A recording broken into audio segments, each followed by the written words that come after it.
the question of the hour. And I think it's a controversial topic, and you see just a lot of folks coming from all aspects of the spectrum, but just from the standpoint of the leadership and everybody from the leadership to ground level, from the top to the bottom.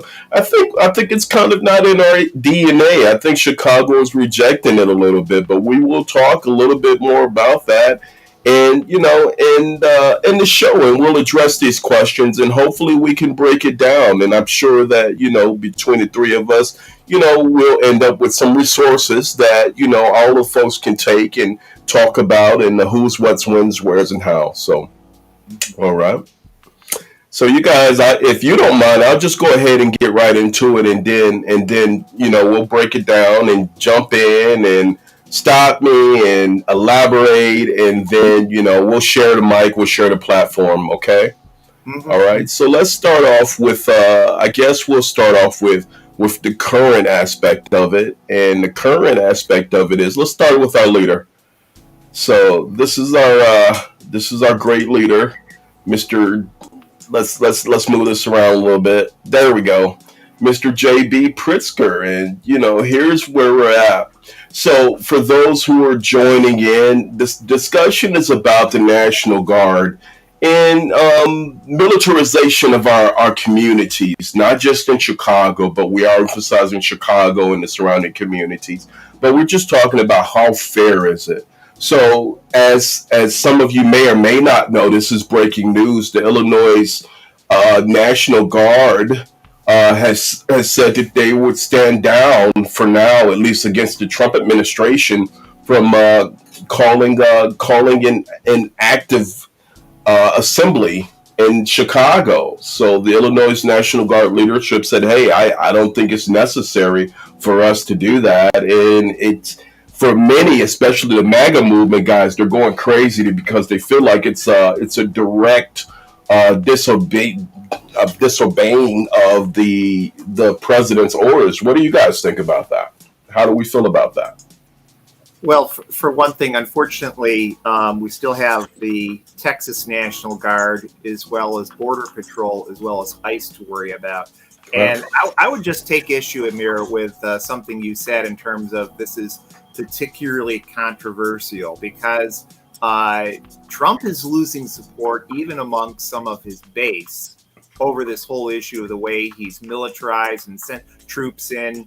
As someone who's been, handing out window posters saying, ICE out for ICE and so forth, they've been going like hotcakes. People in the city, and I think most of the burbs, are overwhelming majority on our side. They may dislike Mayor Johnson, they may dislike Governor Pritzker, but they do not like thugs going down their streets, full military uniform. And they've already killed 2 people, injured many, and they've blatantly violated the most basic constitutional norms. I mean, the South Shore raid, for example, they repelled onto a roof at like 3 a.m.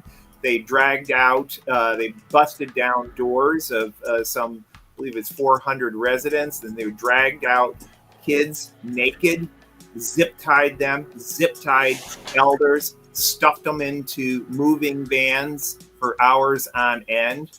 Whatever happened to the Fourth Amendment against illegal search and seizure? Over and over again, they are violating basic constitutional norms. And really, Amir, you and I were talking about this a little bit before the show. When these ICE agents conduct these totally illegal procedures, it becomes a moment of truth for Cook County sheriffs as well as state police. Are they going to arrest these people who are violating Illinois law, violating the Illinois Constitution? Because that's what they're doing, and they're masking up so that they'll be held unaccountable, just like CPD officers were old.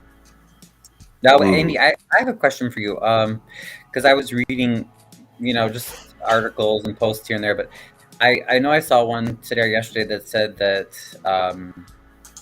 Chicago CPD or Illinois State Police that they can't do anything to, like, they can't arrest ICE or anybody federal. But is that true?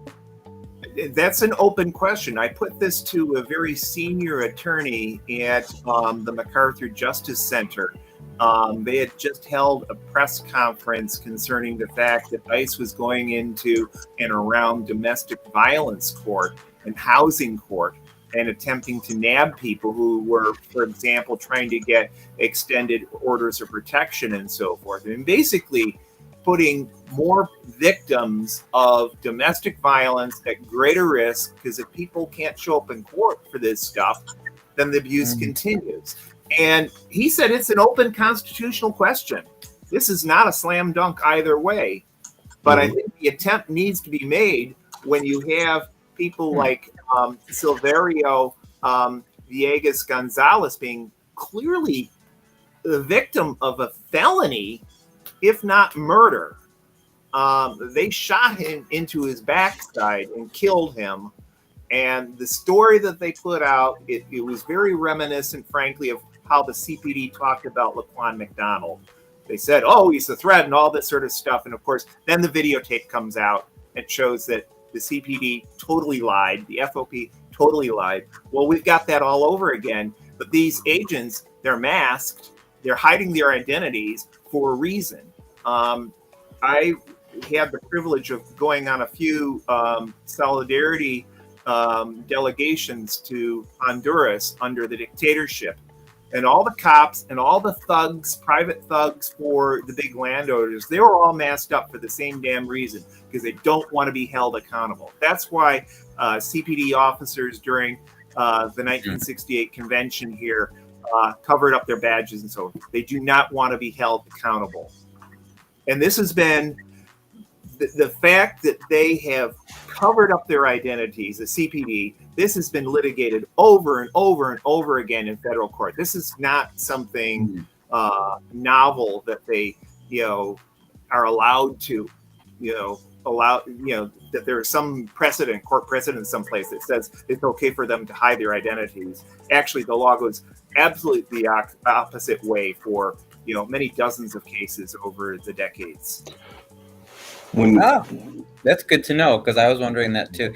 And isn't that something that everybody on all sides could agree to? I'm thinking, even if you're the most fascist person, like, don't you at least want to know, if you're truly in favor of federal police, being able to kidnap anyone anytime for any reason with no due process, don't you at least want to know who your kidnapper is? I mean, couldn't everybody, even the most fascist person, agree with that? Don't you at least want to know who? Ryan. The FOP fought this for decades. No, there are people in this society who become police officers, who become ICE officers, because frankly, they're sociopathic.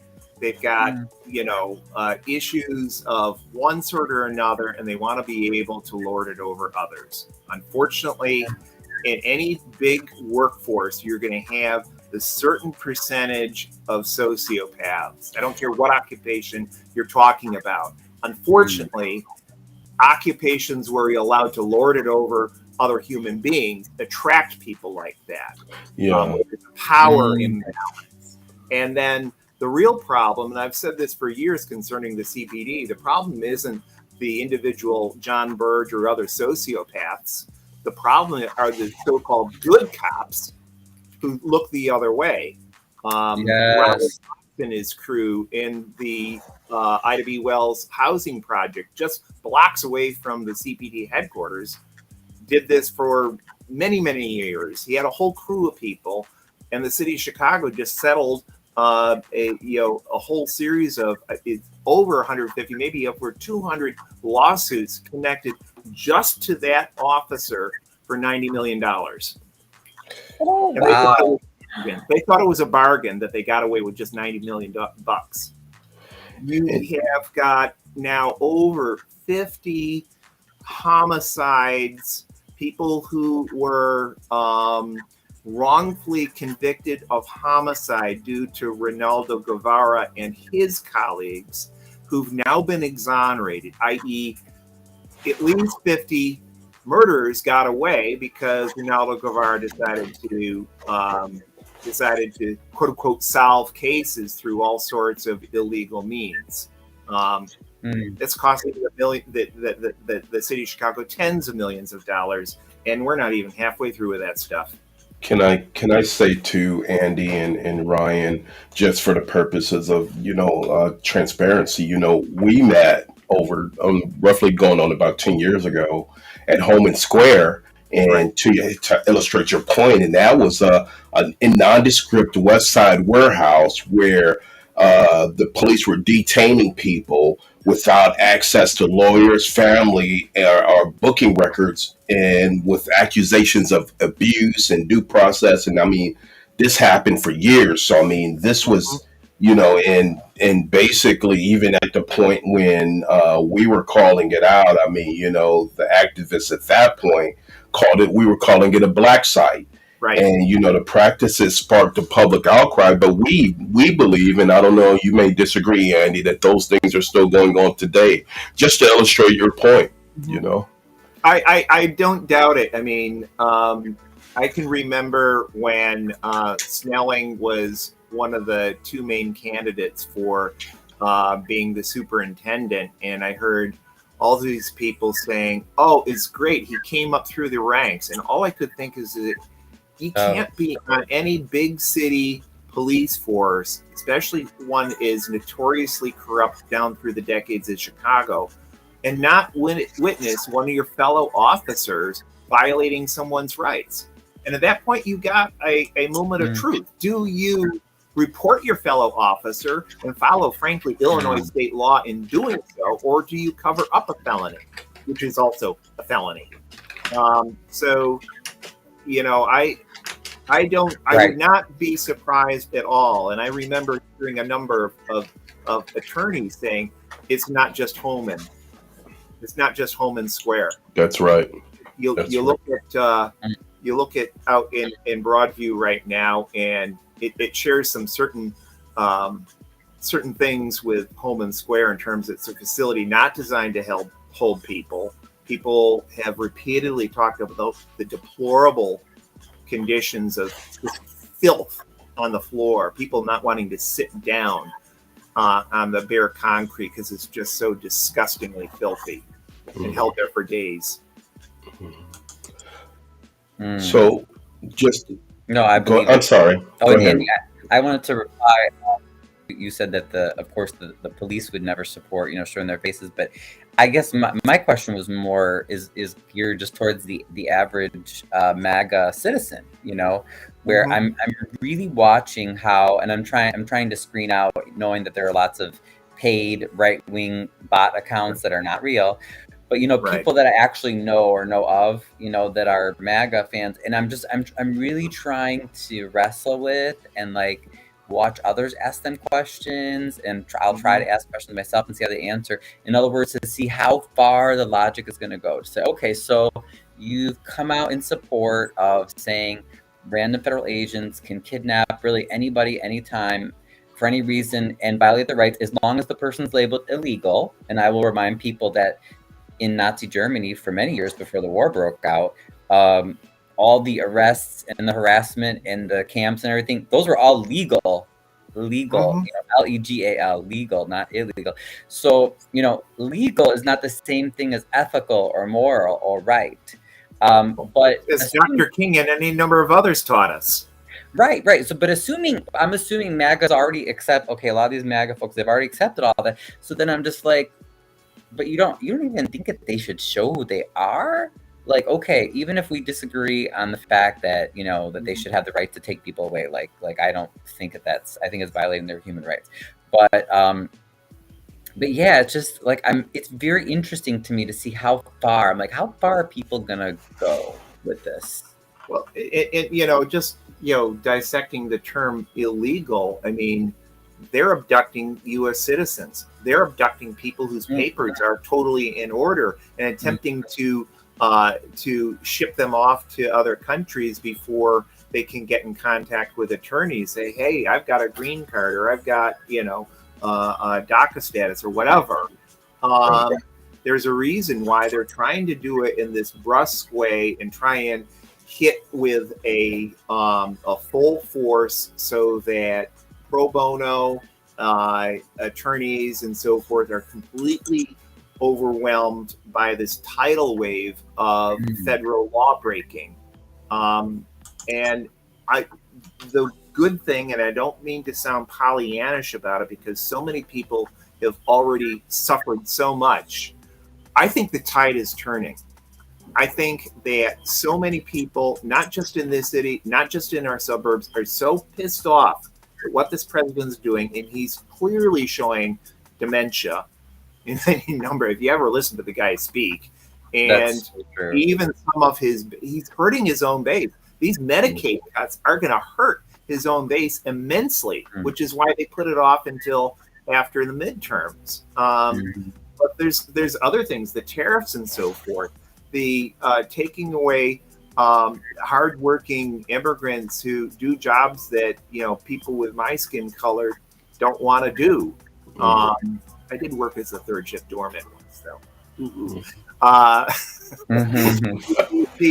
the point is that what I try and do on some of these social media platforms, Nextdoor, which is just an atrocious platform because you have people just spouting off, I quote back to them Cato Institute studies that show that people of my skin color, people born in this country, commit crimes at a far higher rate than quote unquote illegal immigrants, let alone legal immigrants.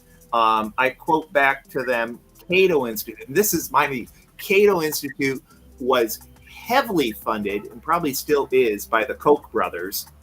This is no liberal whatever institution. This is a pretty damn right-wing institution, and they found, as did any number of other studies, that immigrants, whether documented or undocumented, contribute far more in terms of tax dollars to state and local governments than they ever take back in benefits.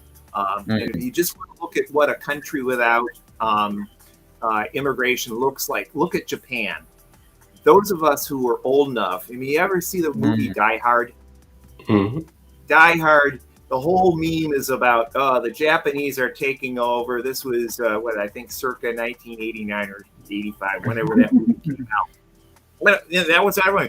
Japan's going to be number one in the economy and so forth. Well, they cut off immigration for decades, and they basically had zero growth for decades, and have done all sorts of prime pumping they call it, about in terms of just let's spend a lot of money and try and juice the economy, and their economy's been dead in the water for the last 3 decades. It's literally zero effective growth for the most part. It's because they don't have immigration. They don't have the young people doing the jobs while people like me grow gray hair and retire. So if that's the economy that you want, that's what. And you're not having big families either, and no, it's true. It's very true. I have a question for both of you guys. Maybe if here's another thing I've been seeing online a lot. In my understanding, and I've seen some studies like you're talking about the Cato Institute, saying that people that are not documented are working jobs, and very often they're putting in a lot of money, millions, into our Social Security and other benefits that they themselves will never get to use. But then I've seen other people saying, no, that's not true. Don't you see, like someone told me here in Harvey, they were like, oh, well, I met somebody, they came into one of the stores and they were Mexicans, and they had these cards that the government gave them. They had hundreds and hundreds of dollars to spend on the cards. And they were, and people were just talking about, well, they have all these other benefits that they're getting. Why aren't they going to us? Why aren't they going to the Black community? Especially a lot of frustration. But to my understanding, is it true or is it not? I thought that for the most part, you can't use BS, Ryan. Right? This is called taking anecdotal so-called evidence, and I would even question the veracity of the anecdotal evidence and putting it up against, frankly, scholars across the political spectrum who found the exact opposite.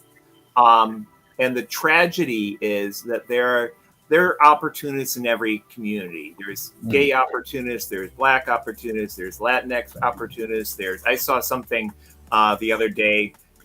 Someone posted a picture of gays for Trump, and then as part of posting it, they said, yeah, and roaches for roaches for Orkin. Yeah.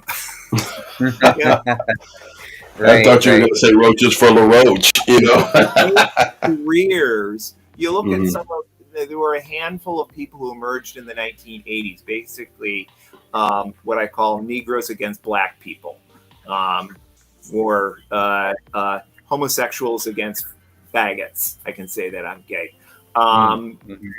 People who pulled academic and other careers off of trashing their own communities, and every community's got them.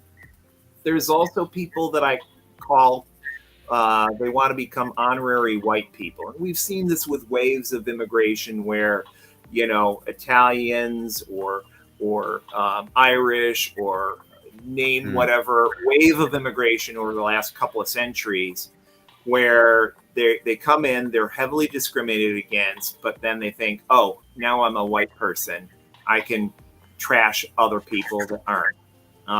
And there's some Latinx people like that. As I said, there's opportunists in every community, but now that they are snatching both citizens and non-citizens alike, they're trashing heavily Black neighborhoods like South Shore. I think people are waking up and saying, we can either play this game of divide and conquer, where we're going to blame people who've got it just as bad or maybe even worse or maybe just a little bit better than us for our problems, rather than saying, we live in the richest country in the world. We live in a country that, despite being the richest in the world, we've got 10th rate healthcare, 10th rate housing, education. You go down the list, and other countries far poorer than the United States have got free healthcare. Just go across the border to Canada. You get sick in Canada, even though you're not a Canadian citizen, you'll get treated for free. Right. And the reason why we don't have this resources coming to regular folks is that we spend as much on our military as the next 10 military spenders combined, and we give all this tax breaks to these billionaires who are taxed at a lesser rate and pay less taxes often than their own secretaries. Well, can I chime in though before we move on, because I think it's a very important point that you raised, Ryan. As far as the labor contribution of the undocumented workers, according to statistics, we're looking at 8.3 million undocumented immigrants as far as the last census. So, and they contribute very much to the economy. I mean, economically, to the tax base. So, I mean, for us to lock, stock, and barrel ostracize them is really hurting our economy in the long run, and it's nonsensical to say the least. I mean, it's almost like it's almost like a suicide from an economic standpoint, that combined with the tariffs that Andy just mentioned. I mean, if that is the forecast, that means within the next 24 months, we are going to be in trouble. We are in for a struggle, and that's just the beginning of it. Well, and also you just look at the abuses that so-called illegal status allows. And this goes back, you read the history of the labor movement and how they employers use divide and conquer, particularly against immigrants where they didn't have legal status. It's like, oh, you complain about housing conditions like in South Shore? Oh, I'm calling La Migra. You complain about being poorly paid or dangerous working conditions?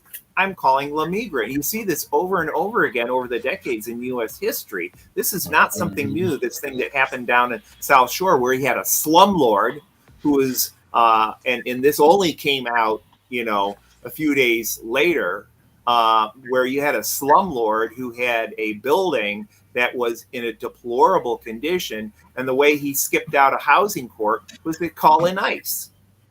Do you mind? Background. Go Okay. ahead.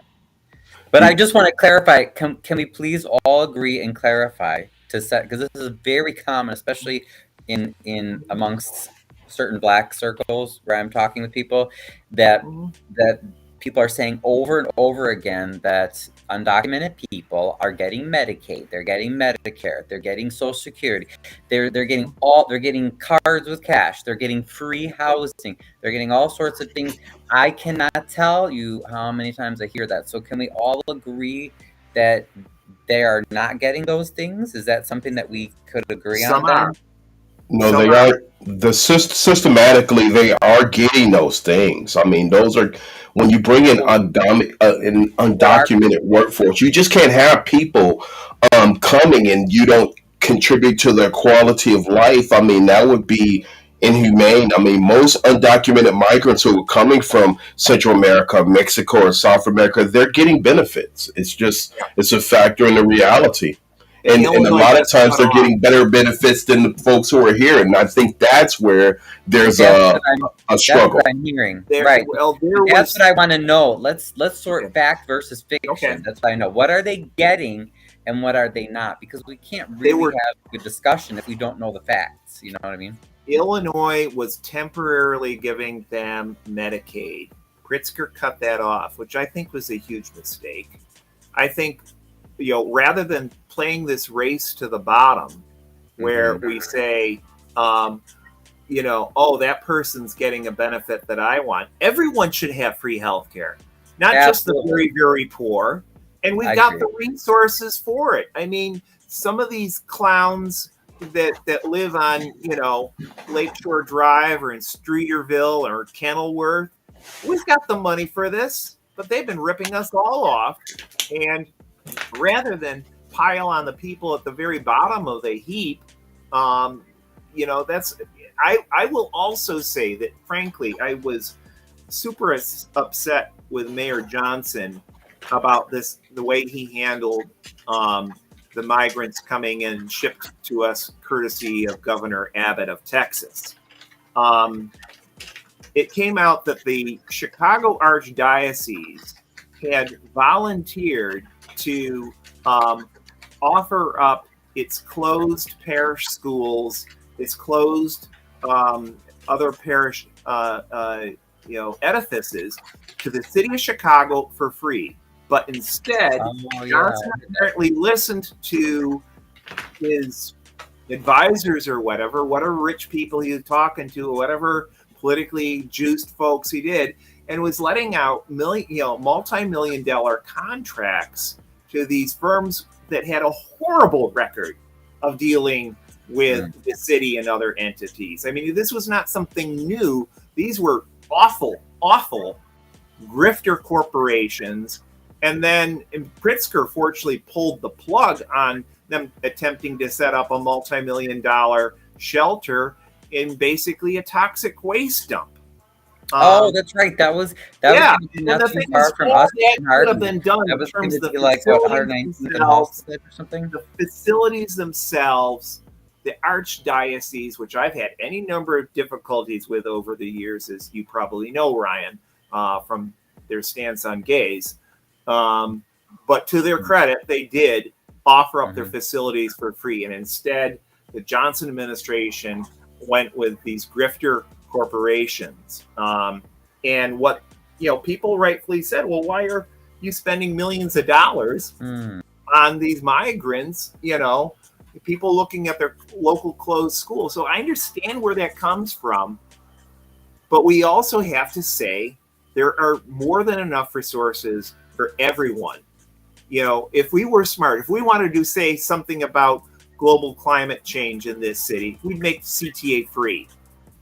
And you worry about homelessness on the CTA, well, I did a study several years ago about various homelessness crises, or unhoused crisis, I guess is the fashionable term now. During the 1950s, during a housing crisis in Hong Kong, they created within just a few years, something like 300,000 units of moderate income housing to deal with a refugee crisis from mainland China. You look at Singapore, for example, which has a government that I'm not thrilled about, but whatever. Something like 70 or 80% of their housing is public housing, and it's racially and ethnically diverse. They purposely mix it up. They don't set up the segregation that Dad Daley did back in the day, and so many of the problems we're dealing with today. But they have decent. Most people want to live in public housing in Singapore. The reason why we don't have these things in this town, why they destroyed the CHA, is its competition with private real estate. We all know the crisis of affordability that so many, particularly young people, are dealing with these days. And a lot of it is they destroyed, tens of thousands, if not hundreds of thousands of units of public housing that were effectively some level of competition with real estate. And the real estate interests, they say, oh, well, let's defund CHA. Let's make it the incompetent albatross that it is today, because we don't want the competition. Right. It goes down to capitalism at the end of the day. So many things. It's like, we've got the resources for housing. We've got the resources for free health care for everyone.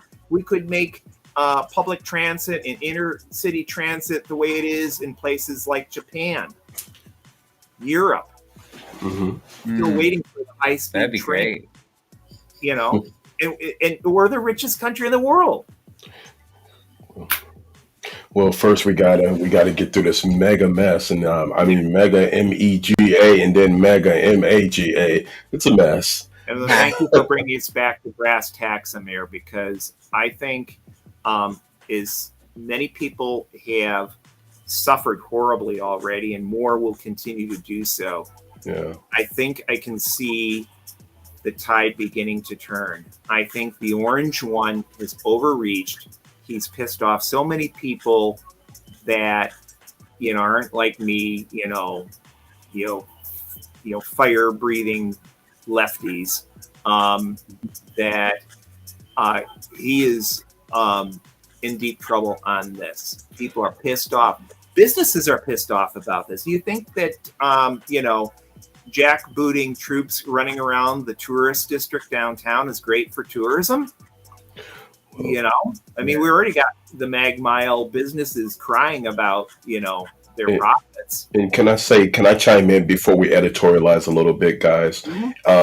Ryan and Andy, I just want to say, the reason why this person that we have is up on the screen is because as the sitting governor of Illinois, he is not just the sitting governor of Illinois, but let's remember, he's one of the most wealthiest industrialists in the country, maybe even in some parts of the world, included being a Pritzker. And the thing is, if anybody has the potential to offset the onslaught of what's going on with this mega mess in the Trump industrialists, it would be this gentleman. And there's not a lot of governors who can claim what Pritzker can claim, the Pritzkers. And as far as the Pritzkers being, home to Illinois, if you just go downtown, I can tell you several things that the Pritzkers have done, including, institutionalized college campuses. Just so many things that, they are leading the country right now when it comes to your point, the liberal left. I believe he is. If he's not in the top 3, he's got to be in the top 2% of what we need in leadership to offset. Either organically or through attrition, he's there. And this is what time it is right now. Well, I've always been a big believer that it's movements and not leaders. Well, the power will always be with the people, but we I do mean, need the people. We need the Pritzkers. We need folks who offset at the higher level from the political standpoint, because we need that as well. I think you look at the gains that people in this country made in the teeth of the Nixon administration. Hmm. And this guy was, unabashed racist, anti-Semite, homophobe, sexist, and warmonger. He wanted to nuke North Vietnam, and I've written about this, and people can Google it. What happened in this town in August 1968, the Democratic Convention, was pivotal to the gains that people made in the ensuing handful of years, because people had, they had no illusions in Nixon. This guy was a red baiter, an awful person for decades before that. But they had some illusions in, the so-called anti-war Democrats, whether it was Robert Kennedy or whomever. And when they got their heads beaten in the streets of Chicago and had Hubert Humphrey shoved down their throats, Hmm. people made a basic decision. You see this in movement after movement after movement, that people decided, we have to make the change ourselves. It's not fair, but we cannot depend on the politicians of either party. The Black Panther Party in August 1968 didn't even have a chapter in the city of Chicago. By December 1969, a little over a year later, the Black Panther Party was so powerful that they felt on the other side that they had to murder Mark Clark and Fred Hampton. And you see this in Ryan, from the history of the gay movement, probably. There were several rebellions that preceded Stonewall. What made June 1969 Stonewall in Greenwich Village, New York, unique was not that someone threw bricks at cops that were beating up our community and so forth. It's that people organized afterwards. They decided that, in contrast to the homophile movement that preceded it, we need to not rely on the experts, the politicians who we plead to have sympathy to us, or the psychologists and so forth. Gay is good. Black is beautiful. And you see this over and over again, people asserting on their own behalf their self-worth. And it led to, for example, a women's movement that won us Roe v. Wade just a few years later. In terms of the anti-war movement, I'm seeing glimmers right now in terms of our own anti-ICE movement. Some things that I've read about in terms of the anti-war movement.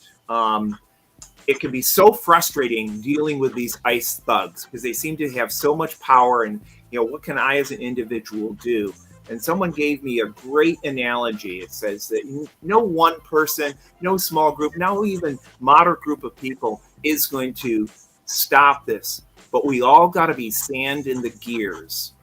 If that means putting up a window poster saying ICE out in your home, getting your neighbors and local businesses to do the same, going to a protest and so forth, people doing nonviolent civil disobedience. You see this over and over again. People in this city are beginning to throw sand into the gears. And I don't think that they're nabbing nearly as many people as they want to, these ICE thugs. And that's why, frankly, I was quite upset, as were many other people, when Pritzker allowed his own Illinois State Police to do crowd control out at Broadview. Because let ICE do its own damn crowd control. Because that means that many more, ICE thugs have to deal with demonstrators rather than going out and kidnapping our neighbors.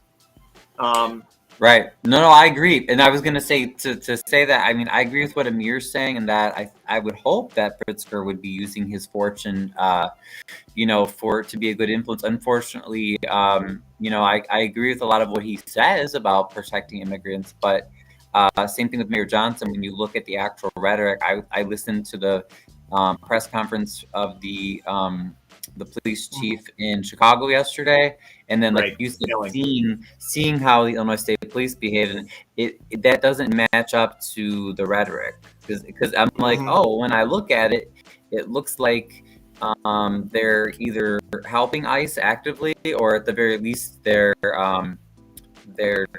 they're neutral, which I would say, if you're neutral, it means you side with the oppressors, right? So it's unfortunate, and I disagree with Pritzker on a lot of things, because he never helps us here in Harvey or anywhere in the Southland with the rampant corruption in the Democratic machine that's destroying our community. So I get the anger. A lot of Mhm. people see these same machine people speaking up for the immigrants, and they're like, wait a minute. But you guys are the same ones that have destroyed our communities, especially in the South End, for decades. And now you're going to say you're going to stand up for immigrants, but you don't. But you steal, like our own mayor got together with the MWRD and forced elderly black residents to sell their homes that they didn't want to sell because they wanted the land. They wanted the land, Let me. and Go it's ahead. hard I'm sorry. because you do see both sides of it there, though. So, like what Amir's Mhm. saying is, you would hope those people with those resources would do good things, and sometimes they That's do. correct. But you can understand the anger, because you also see the massive machine corruption.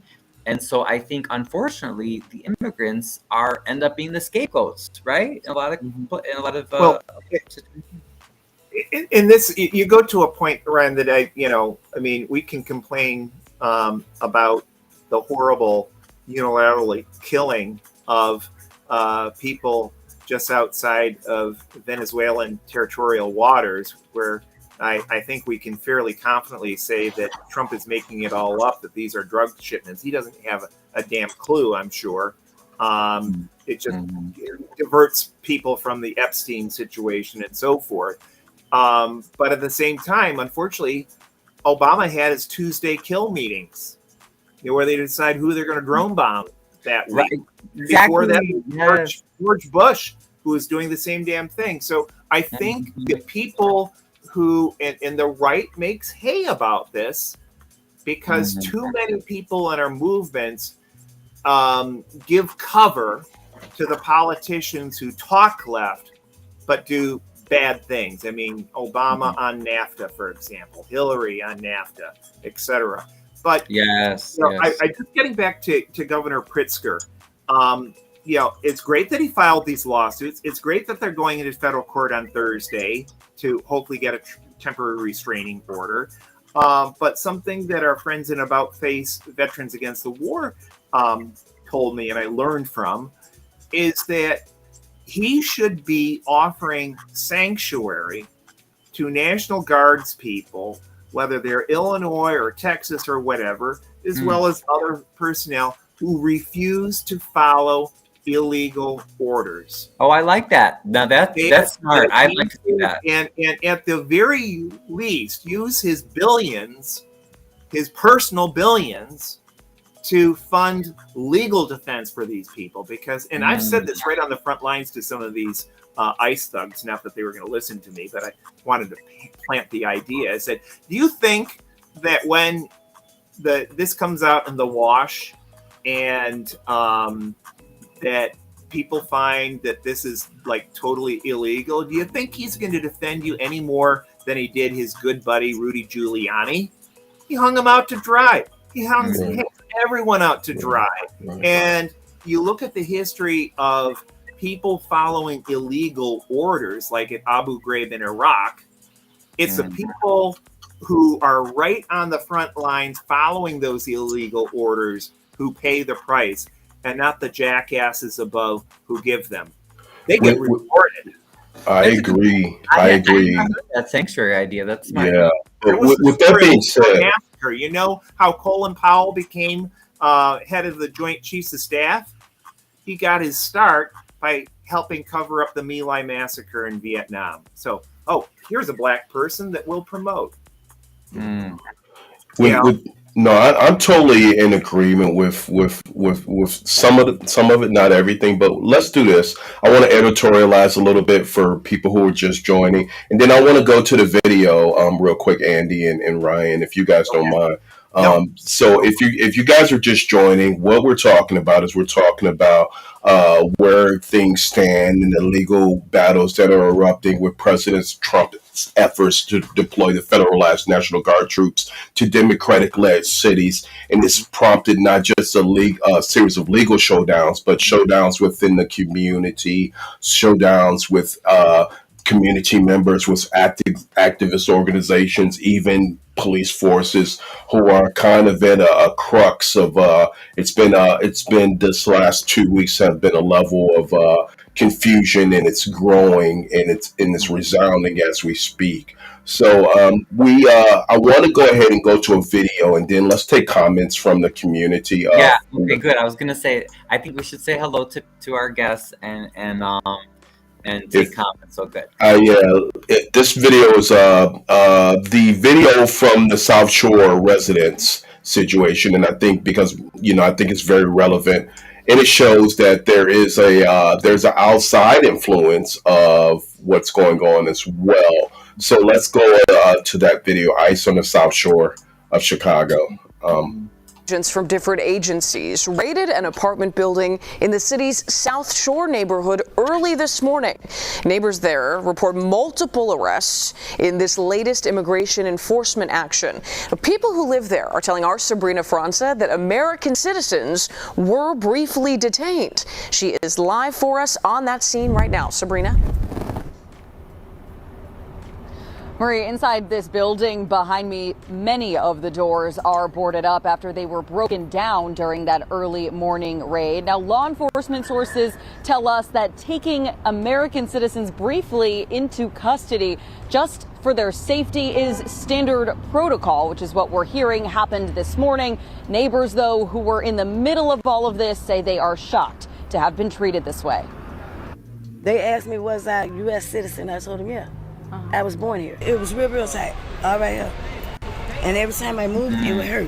Patricia Fisher says she was detained by federal agents this morning, claims she was held for hours in a van with other neighbors at 7500 South Shore Drive, while agents confirmed her identity, citizenship, and confirmed she had no active warrants.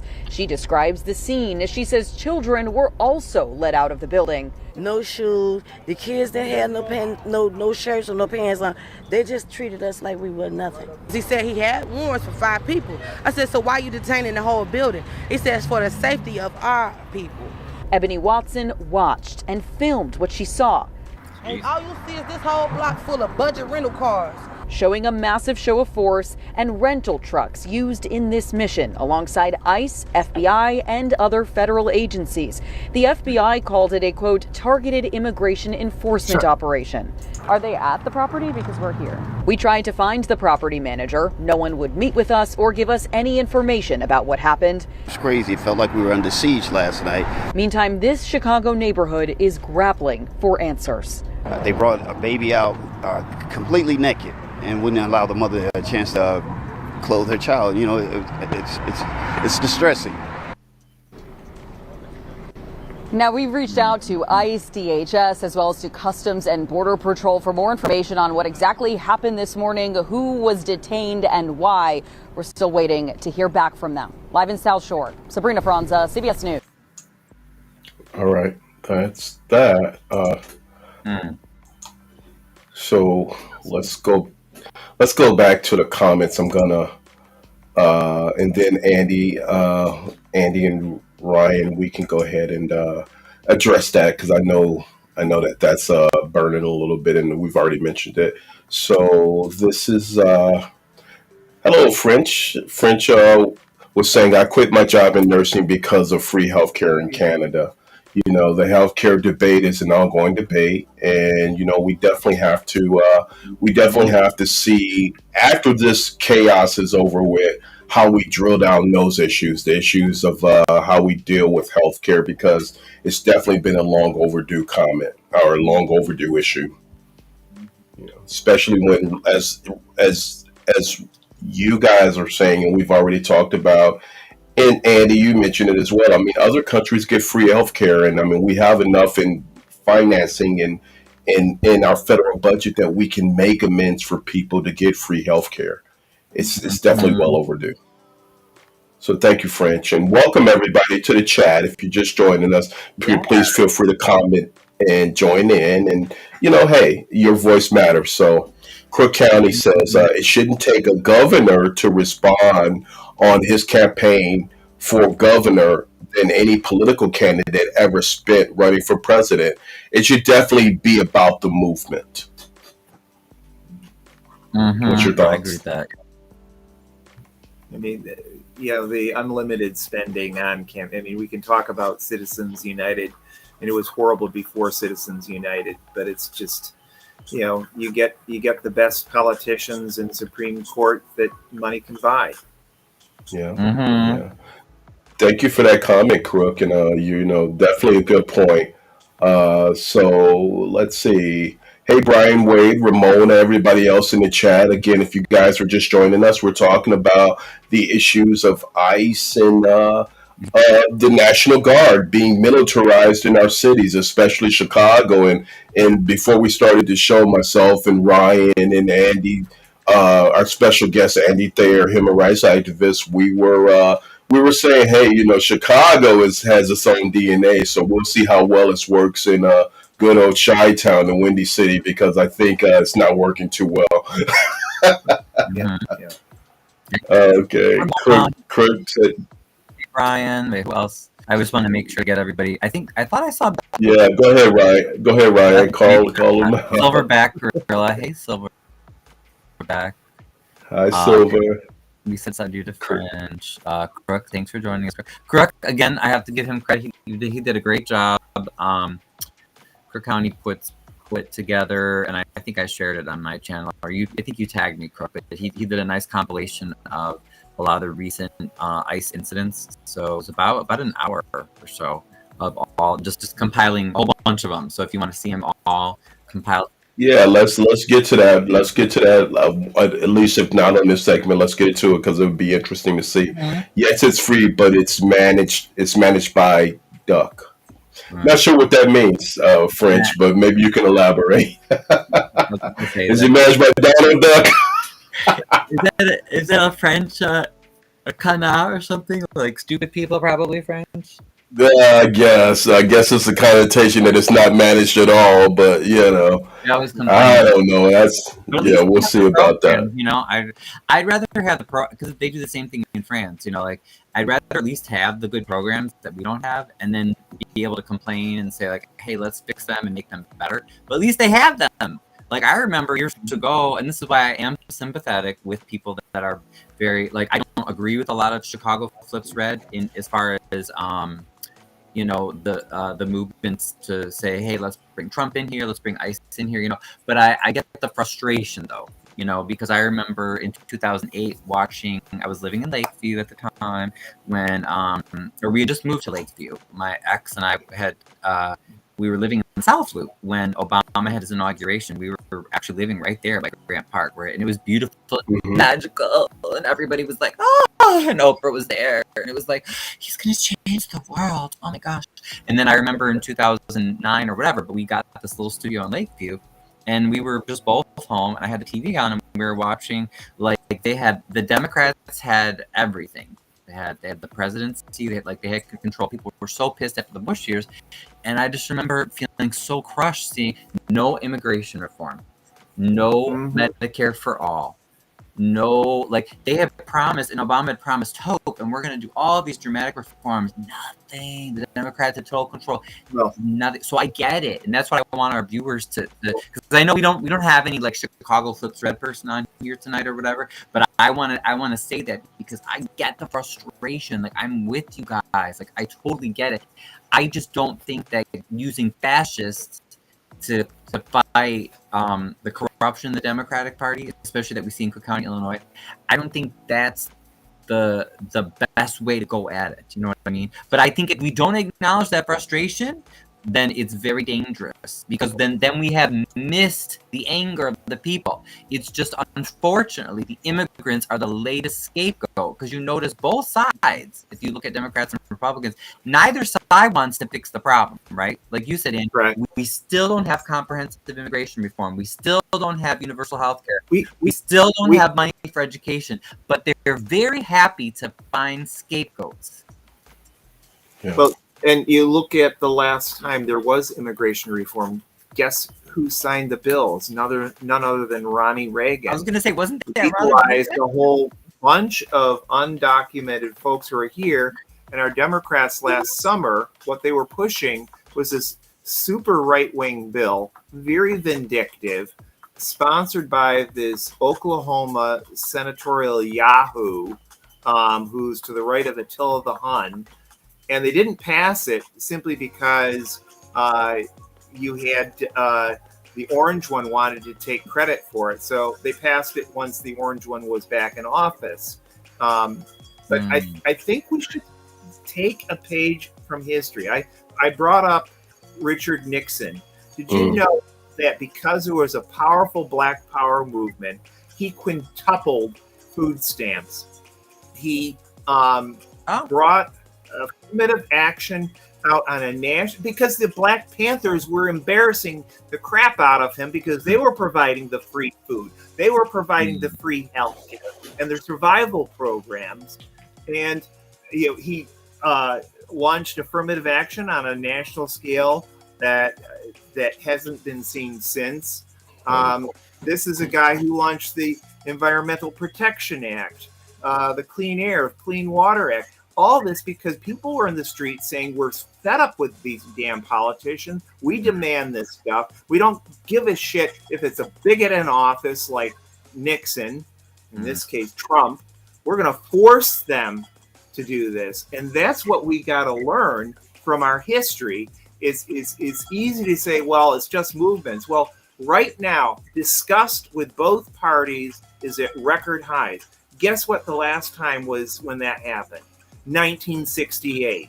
Everyone hated both parties, and they decided to make the change themselves. And that's what I get very inspired by all the Latinx and other activists who are leading this pushback against ICE right now, because they're showing the way we can save ourselves.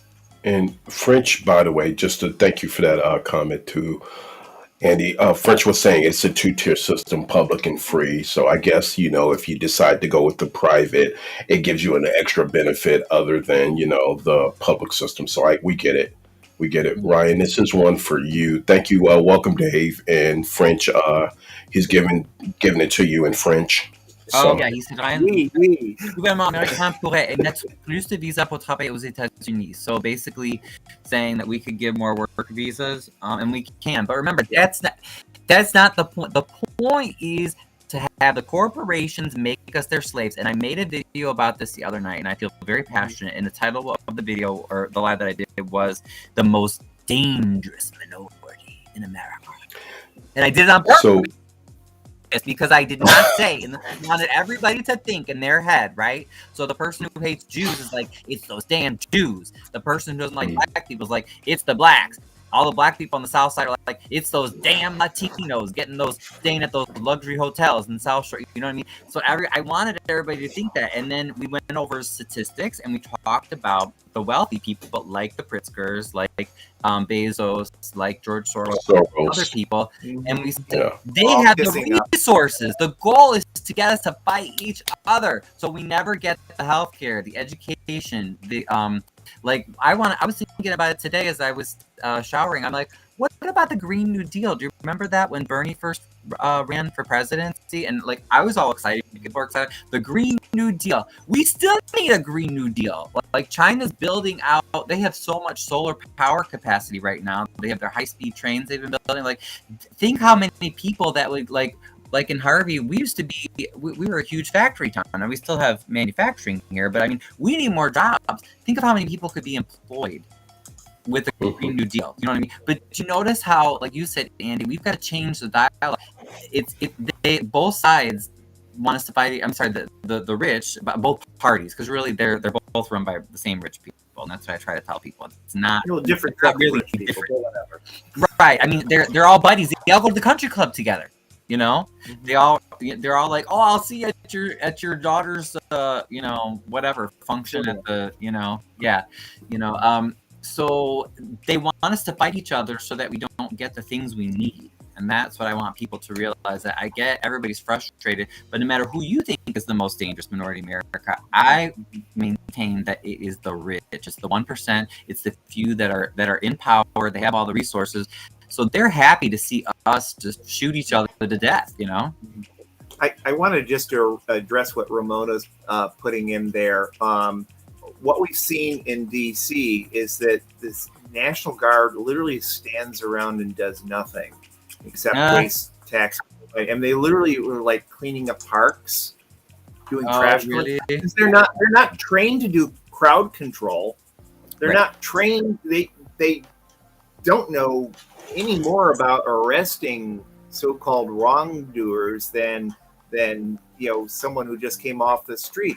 And one of the things that I think is it's important to make a distinction between these ICE thugs and the National Guard, because if the National Guard, Texas is already here, I understand, we need to be taking a very different tack towards them versus the ICE thugs. ICE thugs, they sign up because they want to be bully boys. They're trying to recruit from the dregs of the CPD right now. You've seen the commercial. Okay. National Guards people, these are working class folks who decided, oh, I want to help my community, like say if there's flooding, fill sandbags. I need some extra money for school. The Midwest chapter head of Iraq, used to be called Iraq Veterans Against the War, and he was deployed to Iraq a couple of times. But he, Aaron Hughes, he is a National Guard vet. He signed up for the Guard because it was just the year after the massive Mississippi River flooding. He wanted to help his neighbors. Okay, these are regular, so-called weekend warriors. They do a weekend or two a month, and the rest of the time they're working jobs just like the rest of us.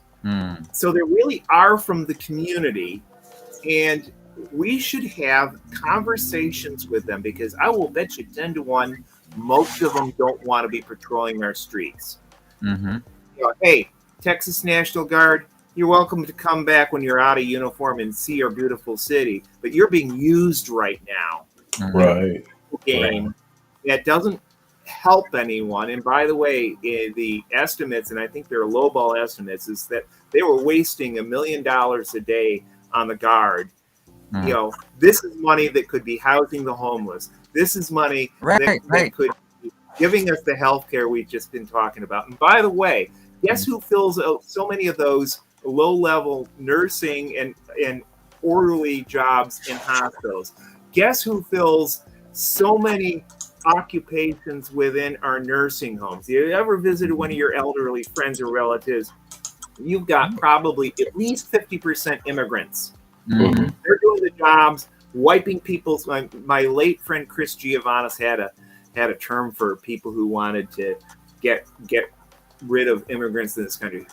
She would say, "Who the hell do you think is me wiping their butt in the nursing home?" As they spend the last of their golden years. The fact is but that Andy, we have to be angry at those people. American agriculture would collapse without immigrant labor.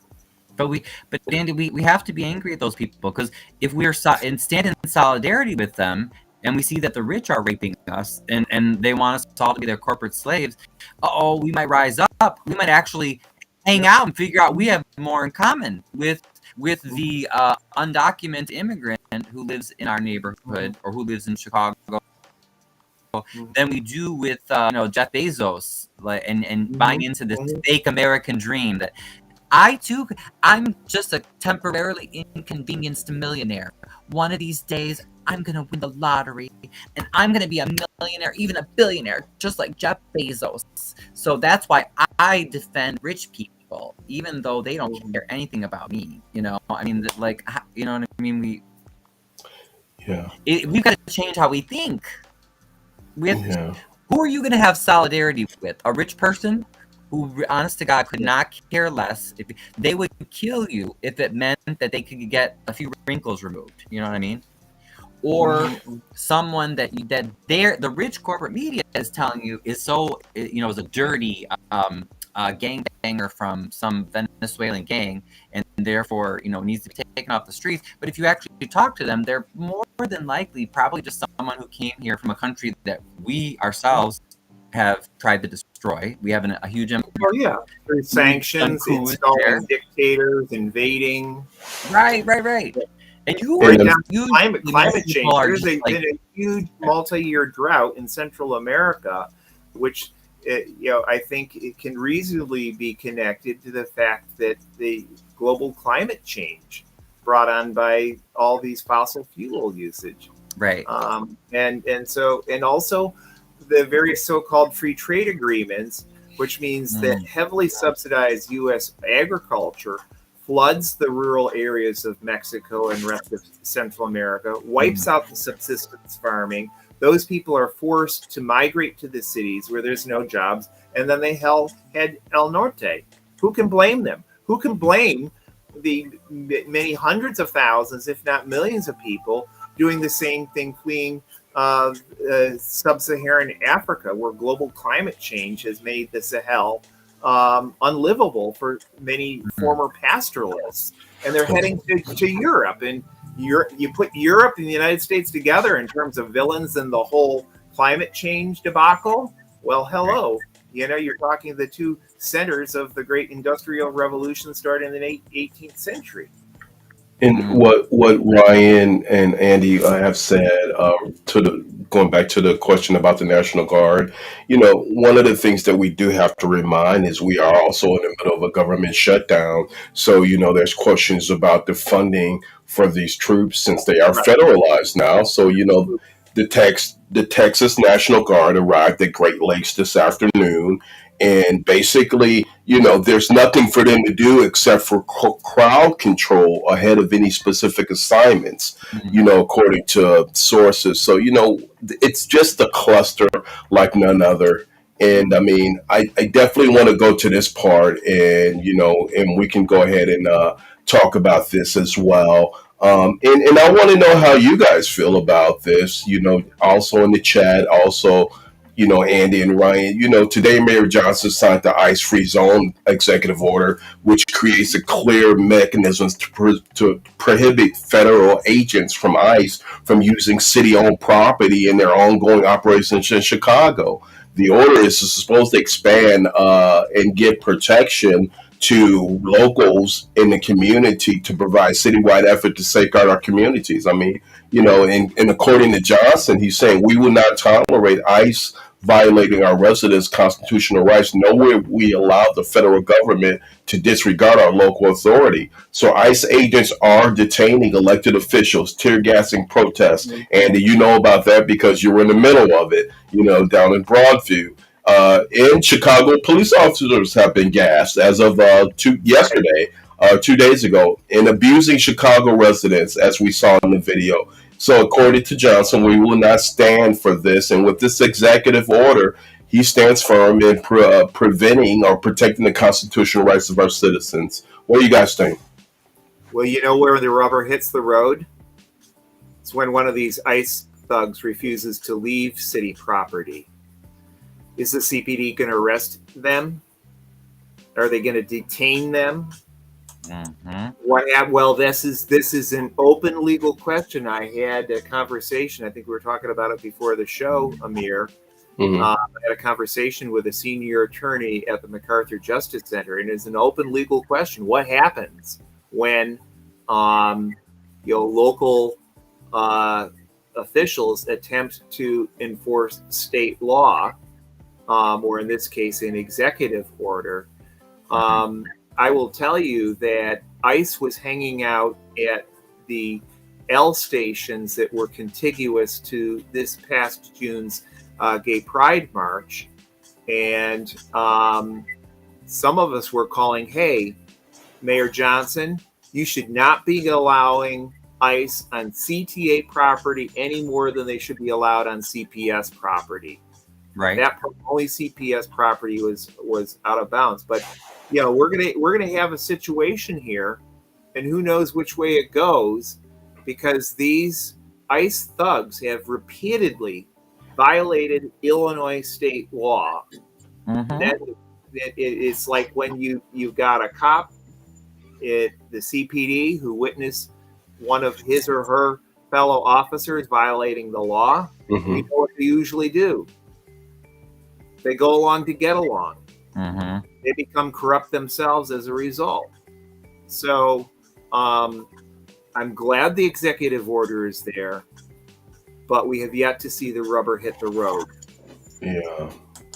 And as you very well know, or maybe you don't know, or maybe the folks don't know, but we probably should clarify.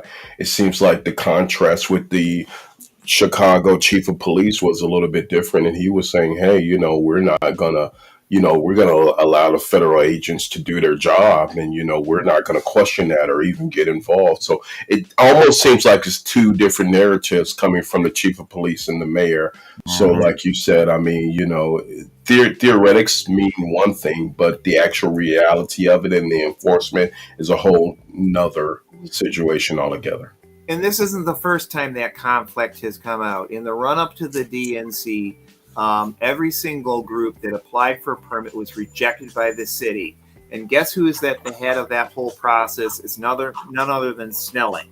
And we kept on calling out the mayor and say, hey, not only should you be granting permits without forcing groups like my own to go to federal court to get what is a constitutional right, the right to protest in your own town. But also, why are all these Proud Boys on the CPD ranks? That was a campaign promise, Mr. Mayor. And yet you let Snelling do what Snelling wants to do. He lets the CPD be the CPD. And, who's the mayor of this town? Is it Snelling or is it you? Mayor Johnson. That's what I was going to ask you, especially because you cover Chicago politics a lot, Andy, is that when I watched that press conference, to me it seemed like he was the chief totally ignored what the mayor, all the mayor's public statements. Is he afraid of cracking down the police? Is he afraid to use his authority? Because it doesn't seem to me like a lot like Mayor Daley, even Emmanuel, other mayors, I don't think they've been afraid to do that. So why is he allowing them to do what they want to do?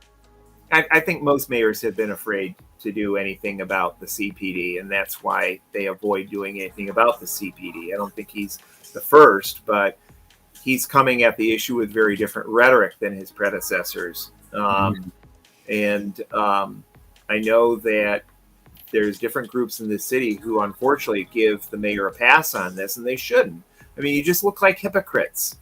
If the politician you support is doing the wrong thing, you need to say, this is wrong, Mr. Mayor. You're betraying your own supporters by doing this.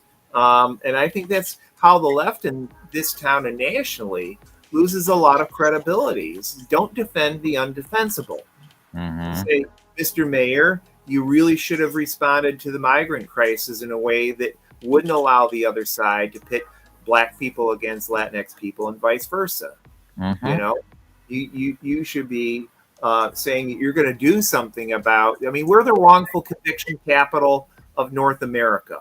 We've had more wrongful convictions where the courts have found that the city has wrongfully detained mainly Black and Latinx men for decades. Mostly involving police brutality, especially from the John Burke era and beyond. But go ahead.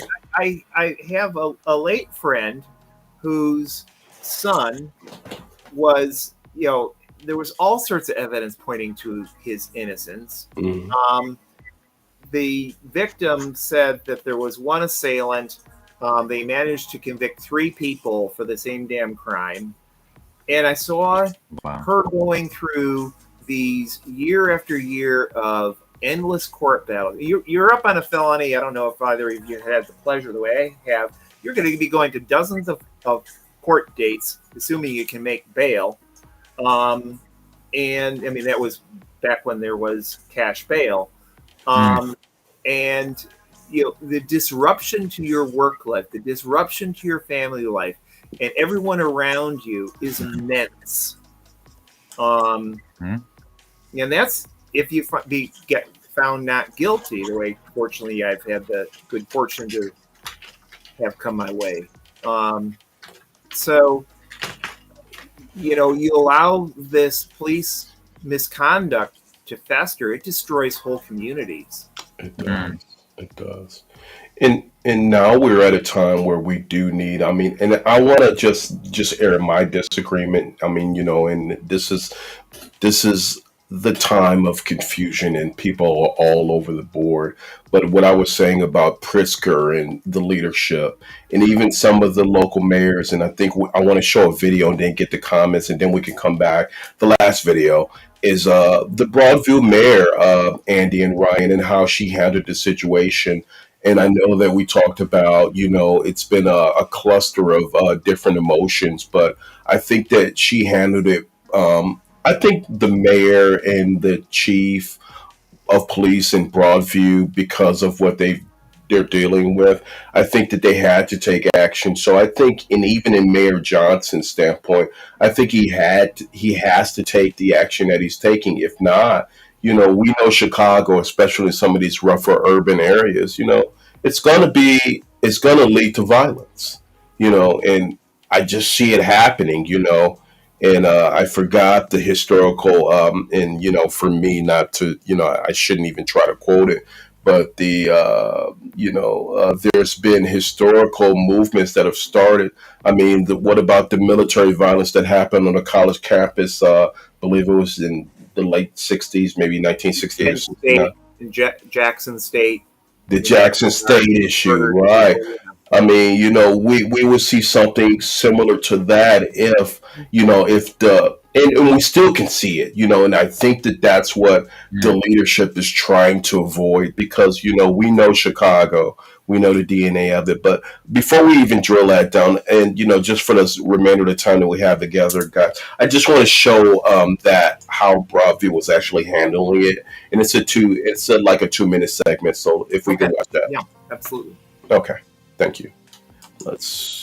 Where village officials sent a strong message to the feds this week. They do not want ICE operating its detention center in their town. Now the Broadview police chief says ICE agents are draining the resources of his department and the community by making false 911 calls. And what you are about to see is one of them. Our Dave Savini investigates. Yeah. You are watching as Broadview police respond to a 911 call, claiming someone was tampering with a gate at the ICE detention facility there. Body camera footage obtained by the CBS News Chicago investigators shows several Broadview police officers respond to an alleged homeland security threat. The gate in question is where ICE takes detained immigrants for processing. What's up, guys? Hey, what's up? Not much. How are you? Good. We got a call of subjects trying to climb over the fence or something. No, not since we've been here. But when police arrive, all they find is 2 people and a camera. Our CBS photographer filming the exterior of the building with a CBS security guard by his side. Okay, you guys didn't tamper with any of those? No, man. The 911 call claiming someone was tampering with the gate came from an ICE agent. According to this incident report, an ICE agent called police for help. But he can't go and try to force his way into that door. Okay, so the guy in the He blue? just says the guy just recording the camera. Do you believe that was a false call? I do. Again, it was just our CBS photographer filming the exterior of the building. In your mind, bogus. Yes. It's disturbing. It's ridiculous. Broadview Police Chief Thomas Mills says this is just one of several questionable 911 calls his police department has received from ICE at this facility recently. Listen as responding officers also question the validity of the 911 call. It sure doesn't look like anybody's forcing anything in any fence over here. The deployment of tear gas, pepper spray, mace, and rubber bullets by ICE near the processing center in the village of Broadview is creating a dangerous situation for the community. This same detention center has become the site of at least 3 other incidents involving federal agents who are accused of hitting people with cars, shooting projectiles and using chemical agents on journalists, including a CBS reporter last Sunday. I immediately felt it burning. I started throwing up, was able to drive a little bit, and then I had to park. Reside, our reporter, driving her car with a window open and to be struck like that? What do you feel about that? It's horrific. He's demanding ICE turn over the names of all federal officers involved in each incident and says he's ready to take ICE to court. Are we going to look at maybe reaching out to Cook County State's for subpoenas? As easy as that. The chief also says he's now reviewing all 911 calls made from the facility. It's actually a violation of law. It's disorderly. It would be classified as disorderly conduct, filing a false official report. The Broadview police chief says the Department of Homeland Security tells him they will cooperate with his criminal investigations, but he said they wouldn't say to what extent. In the newsroom, Dave Savini, CBS News Chicago investigators. ICE. So what do you guys think? What do you guys think? Well, I've sent a couple of emails and made a phone call, left a voicemail with Mayor Thompson. And I kept quiet about it except for a few close friends until now because she hasn't taken the action that I had advocated. ICE has clearly violated any number of municipal ordinances. I mean, here we got the false 911 calls, the fence erected in a way that is a danger to area businesses that need to have access to fire and ambulance services if need be. And ICE has basically thumbed their nose. We're the feds. We can do what the F we want. Well, guess what? You know, this is part of those grains of sand that we can all be laying. The Broadview Municipal Water Department, and I looked them up on the web, they do exist, should cut off water to that facility. They violate municipal law. Is this going to stop ICE? No, but it's going to make it more difficult. It's going to be one more grain of sand that those of us who are opposing ICE and its unconstitutional, unlawful actions can take. So, Mayor Thompson, I've sent you a couple of emails about this. I've left a voicemail with your assistant. Please turn off the Broadview municipal water supply to 1930. What's the name of the street again? Forgetting the name of it's 1930 something or other. It's like somewhere by 25th Avenue, I believe. It's north of 20. Yeah, it's by 25th. Anyway, the point of the matter is that there are actions that are perfectly legal that Mayor Thompson can take. And if anyone watching this broadcast wants to put another, whisper in her ear about it, Mayor Thompson, you're fully within your rights to cut off the water supply to a serial lawbreaker, such as you're finding there in your town. And understand, this is a town of, I believe it's less than 8,000 people. So it's not like they've got bazillion, resources. And we're not talking 8,000 people in Kenilworth. We're talking about working class folks. So not a huge tax base. And they're wasting all these municipal resources. Let ICE do its own crowd control. Don't force your own cops, et cetera, to do it. And what about the environmental issues of, Andy, you were out there and, on the ground out there. And I mean, I don't know if were you tear gassed when you were out there? I was not directly tear gassed. I've just got really minor asthma. But when I went out there one morning, I just started hacking and you can hear in some of my videos, who's this bozo who keeps on just like coughing out a lung? That's me, because this tear gas, or whatever you want to call it, it's not just gas. It's mainly particulate matter. So whenever the wind comes up, or people, it wasn't windy that day, it's just people walking out on the ground, it stirs it up, it gets into your lungs, and you've got local residents, you've got local workers, there's factories right around there, there's a residential area, just one short block to the east. To the east of it, yeah. And one short block to the west. Those people are dealing with this damn tear gas. And they've got kids, There's undoubtedly people with asthma, both elders as well as young people. This is not healthy. And they're just throwing this around like anything. We saw it here in Chicago.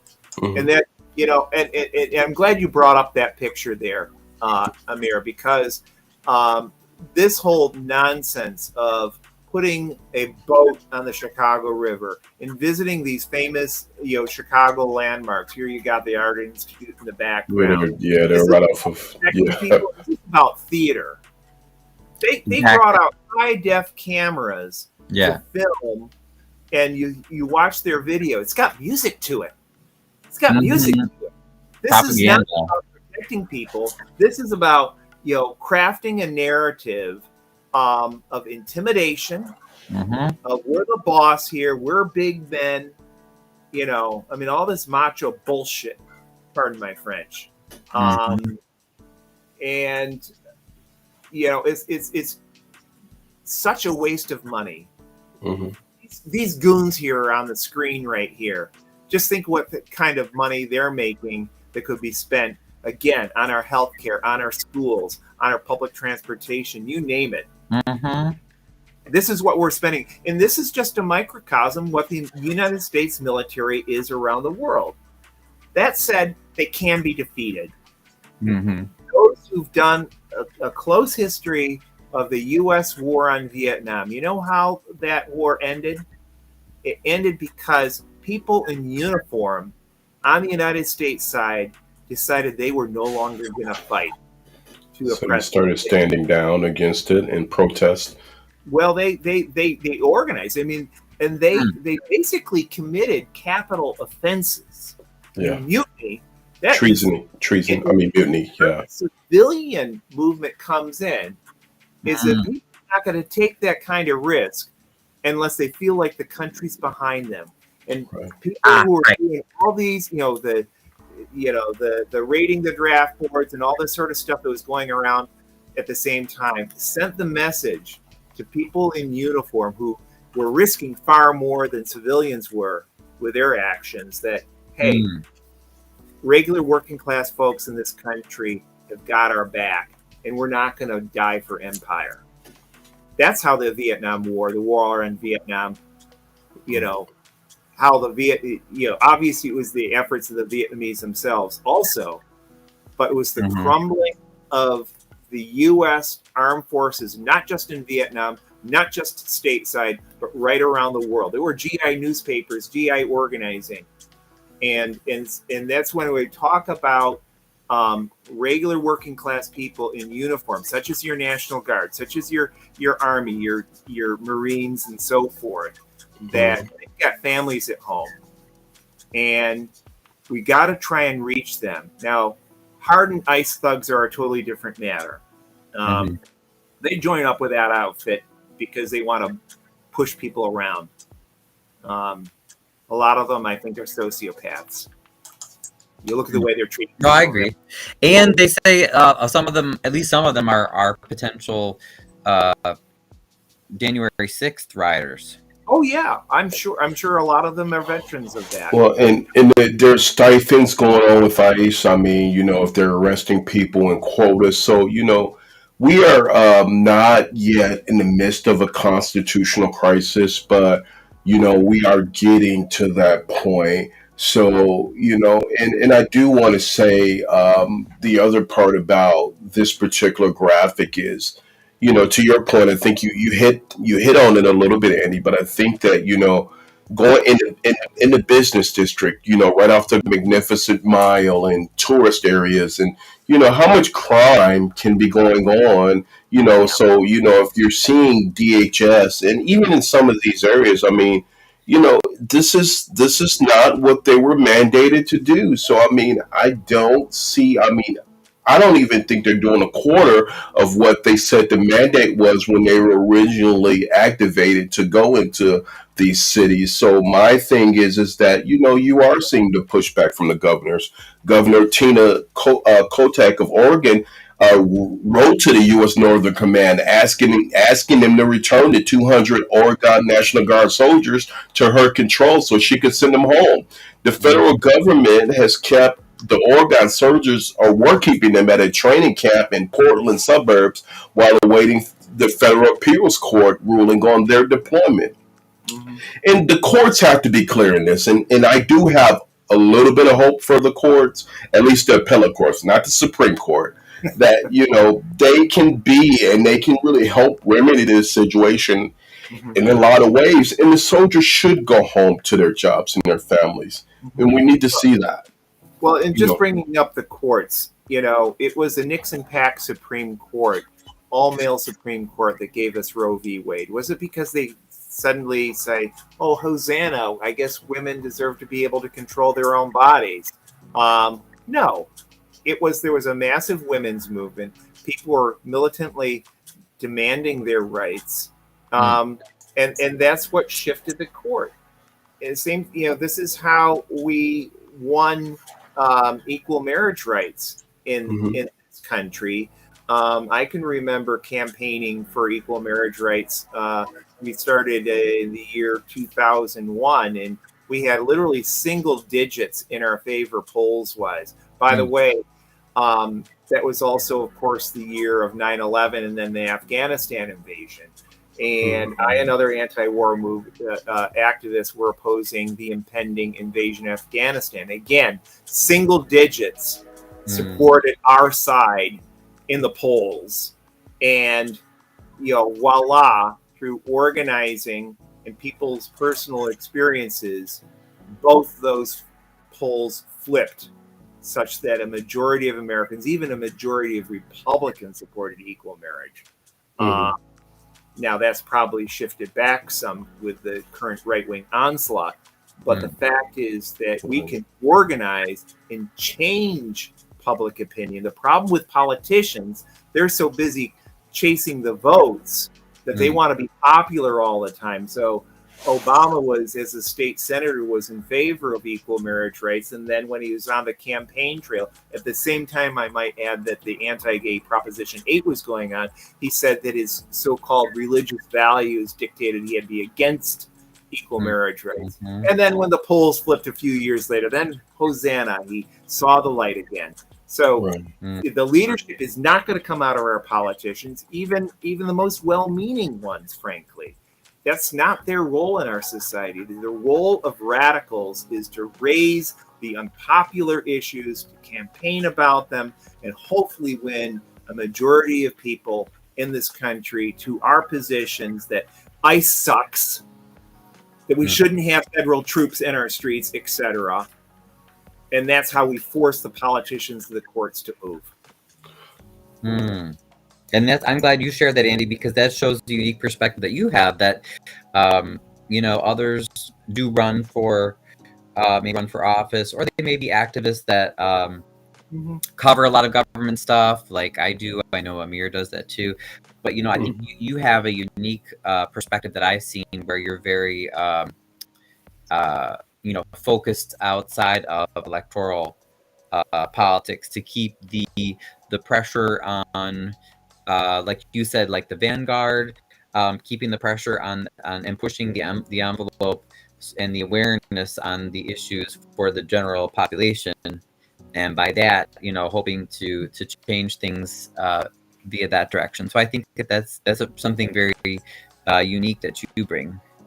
I mean, I can remember with the Palestine issue for decades, fighting within the anti-war movement that Palestine and the United States support of Israeli apartheid needs to be part of this movement. And that wasn't even talking about the general U.S. public. Now you look at what the polls are now. In Germany, for example, which has had a horrible record of repressing Palestinian activists, even worse here than here in this country. Now, majorities in every single party, except for the quasi-fascist AfD, support Palestine over Israel. The politicians aren't there yet, but the vast majority of the German population, aside from the neo-fascists, is. And it's been the struggle of Palestinians themselves, and people seeing the news clips, and activists forcing the issue here when people would rather just have us be quiet about it. activism is not a popularity contest, except for you do want your issue to become popular, but you've got to risk unpopularity. You've got to risk sometimes blacklisting, the way that a number of these Palestinian and pro-Palestinian students have, in order to win the battle, because they're going to try and shut you up by any means necessary. We've seen it with the purging of academics. We've seen it with the attempted deportation of pro-Palestinian foreign-born students, etc. I mean, and you see it too. Not to interrupt you, Andy, but you see it now with the weaponizing of the courts, especially you see it with James Comey was one that surprised me, and then there's not really a solidified indictment, and it's starting to dissipate and fall apart as we speak.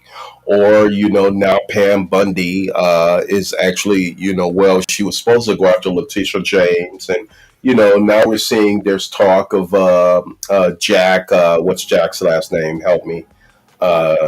Jack, the investigator who investigated the Trump January 6th. Jack.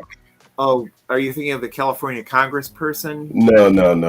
The Jack. I'll pull his name up. Okay. But let's do this. I just for purposes of time, and Ryan, if you agree or not, but I want to get some comments, and then we can Yes. You know what? And we just got Status Quo came in. Now Status Quo is often very supportive of our anti-corruption work that I do a lot of. That's usually my big focus, and then Amir has been extremely helpful in that as well within the past year. But Status Quo came in, and I think it's nice to get a little different view. So Status is supportive of the National Guard. So I like to hear from the different views, and maybe we could get Andy's response. Like, how would he respond to? This is we can take Status's quote from, and then we'll go back and we'll get the rest of the quote. The rest of the comments. But Status says, from my vantage point, living in California, we've been living with these miscreants. Miscreants for years in the streets. It's quite obvious to me that the National Guard is here to help Chicago. So yeah, you're right. So Status is a proponent of the National Guard being there. And you take it. I gotta interrupt here for a second. You know what cities have got the worst violence rates? It's red states cities. Okay, so don't red states that have got red mayors. And very, very few of the states who actually wanted the National Guard. I mean, I think D.C. actually participated in, they're saying that there's a benefit. Well, if they want it and there's no pushback and there's not, that's on them. But, we definitely do believe that this is propaganda at its greatest. Putting the National Guard. The mayor wanted it. It's another thing. I think most people in D.C., certainly with the benefit of experience, don't want it. Right, but they want to be able to control their own city. That's something they've been fighting decades for. But like Amir said, though, this is what my question would be for Status Quo and other MAGA supporters, or I don't know if you're MAGA supporter status, but and I say it respectfully though, but like if people are so enamored of ICE and the National Guard and think that this is the right strategy for helping our cities, why don't they volunteer their extremely red cities? Why don't we hear people actually asking Trump publicly to send them to their cities? Why are they demanding to send them to cities where they're not wanted? I think that's a very, very valid question, and it's a respectful one. I'm not saying that disrespectfully, but I mean, have you guys heard anybody saying, "Hey, send the National Guard to Baton Rouge or Shreveport"? Tennessee did. What about Tennessee the shootings in Alabama or Mississippi? What about the shootings that just happened? So where are the Republicans there? The mass shooting that just went on. Yeah. Do you know what you guys know what I'm talking about? We know. Has anybody from that state or those cities have they asked for the? We know they're very, very red. Have they asked for federal involvement? The Guard is not equipped. The thing that's laughable about this is you literally have got National Guard who are cleaning parks in D.C. because they're not trained for murder investigations, etc. Right. Oh no, I don't disagree with you, Andy. I'm just saying. I know. It's I just haven't heard disconnect. and I'm wondering why. But why? So why would people? Again, respectfully, I'm not trying to be a jerk about it. But if you, thank you, Status. See, that's why I appreciate Status. Yeah, we're gonna get back to that, but let me say this.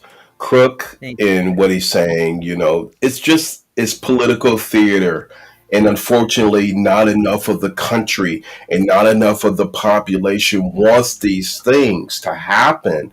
So we have to go with the consensus. If the consensus wanted this shift, it wouldn't be a lot of the confusion that we're seeing. You wouldn't get the backlash, or you wouldn't get you wouldn't be getting the content, the discontent of it. So I mean, unfortunately, if it was done in sincerity, then it would be a whole another thing. I mean, hell, Andy, you can say it. We know that at least 10 years ago there was a point on the south side and the west side of Chicago when children were being murdered through gun violence. Hell, we wanted the National Guard. Hey, let's get the National Guard. So I mean, there are points and junctures where it's needed, but unfortunately, this is being done when you have the ICE and the National Guard. Well, actually, it's not. It's not even National Guard. It's ICE up and down the Chicago River. What is that going to cost? Well, it's what they're going to catch, undocumented people, boating with their yachts. I mean, please. This is really, really bad political theater. It is. And I can understand the desperation that many under siege communities where violence seems to be like so horrible, and you watch the evening news and it's the daily drumbeat of people being hurt. And you got to say, well, what causes people to flip out? What causes people to join gangs? What causes people to, when you have a disinvested community, that's when you have these spikes in violent crime. I did a study using something called the Gini Index several years ago.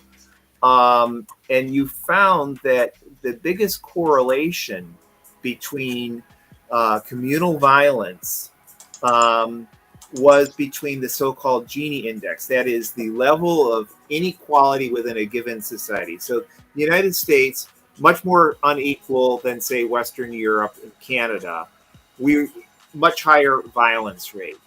But then you compare to Brazil or South Africa, where the inequality is even more grotesque than here. You have even higher levels of violence. The murder rate is really the gold standard, because that's the most easily documented. But this was several years ago, and it had no correlation to the level of policing in society. In fact, and these statistics are admittedly, they go back to like 2016, I believe,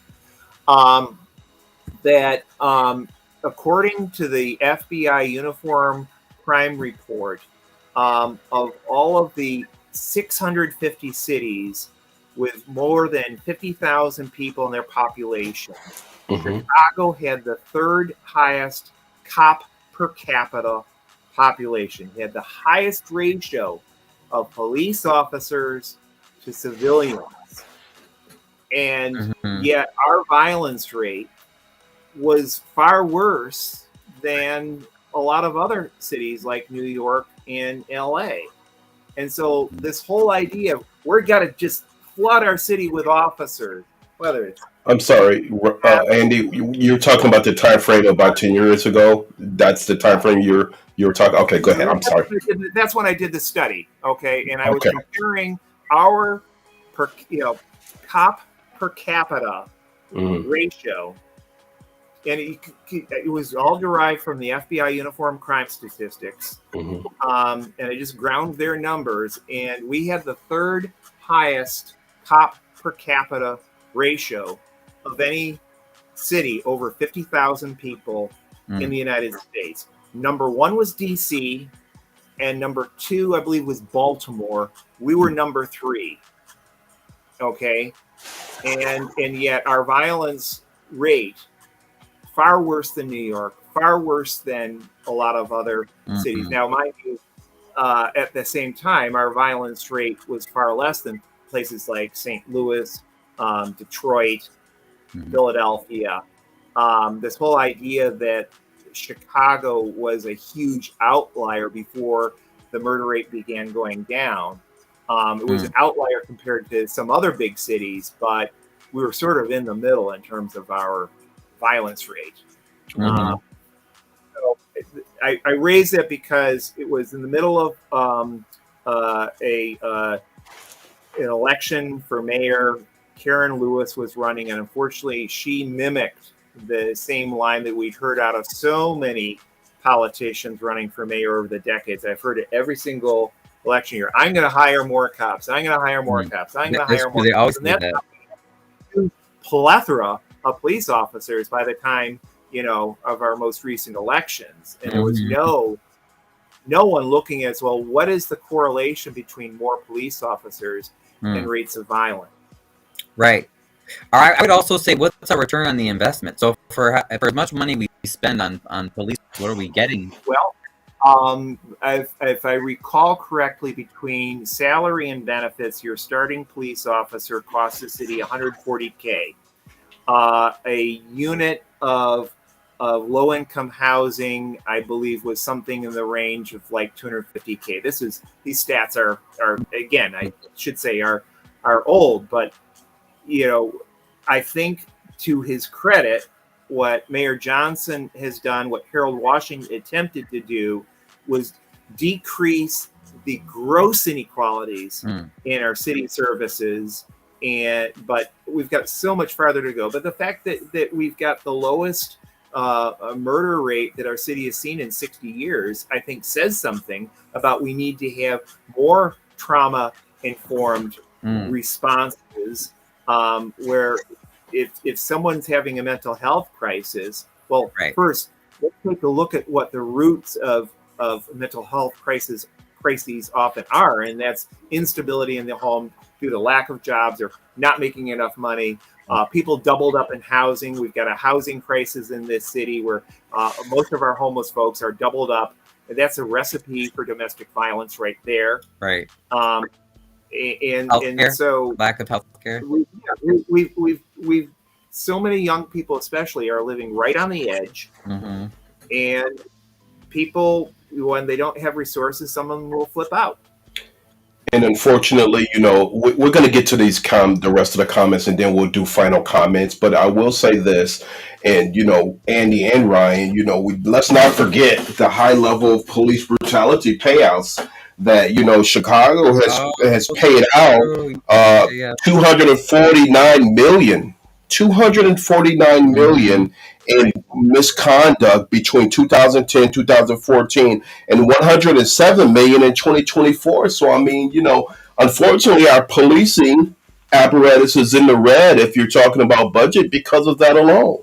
So, we have to be able to look at that for what it is. And by the way, Andy, Status says he totally disagrees with what you said earlier. So you got a debate going. Actually, my articles are reasonably... Give Status credit. Look them up. I'm not going to come and tell you something else.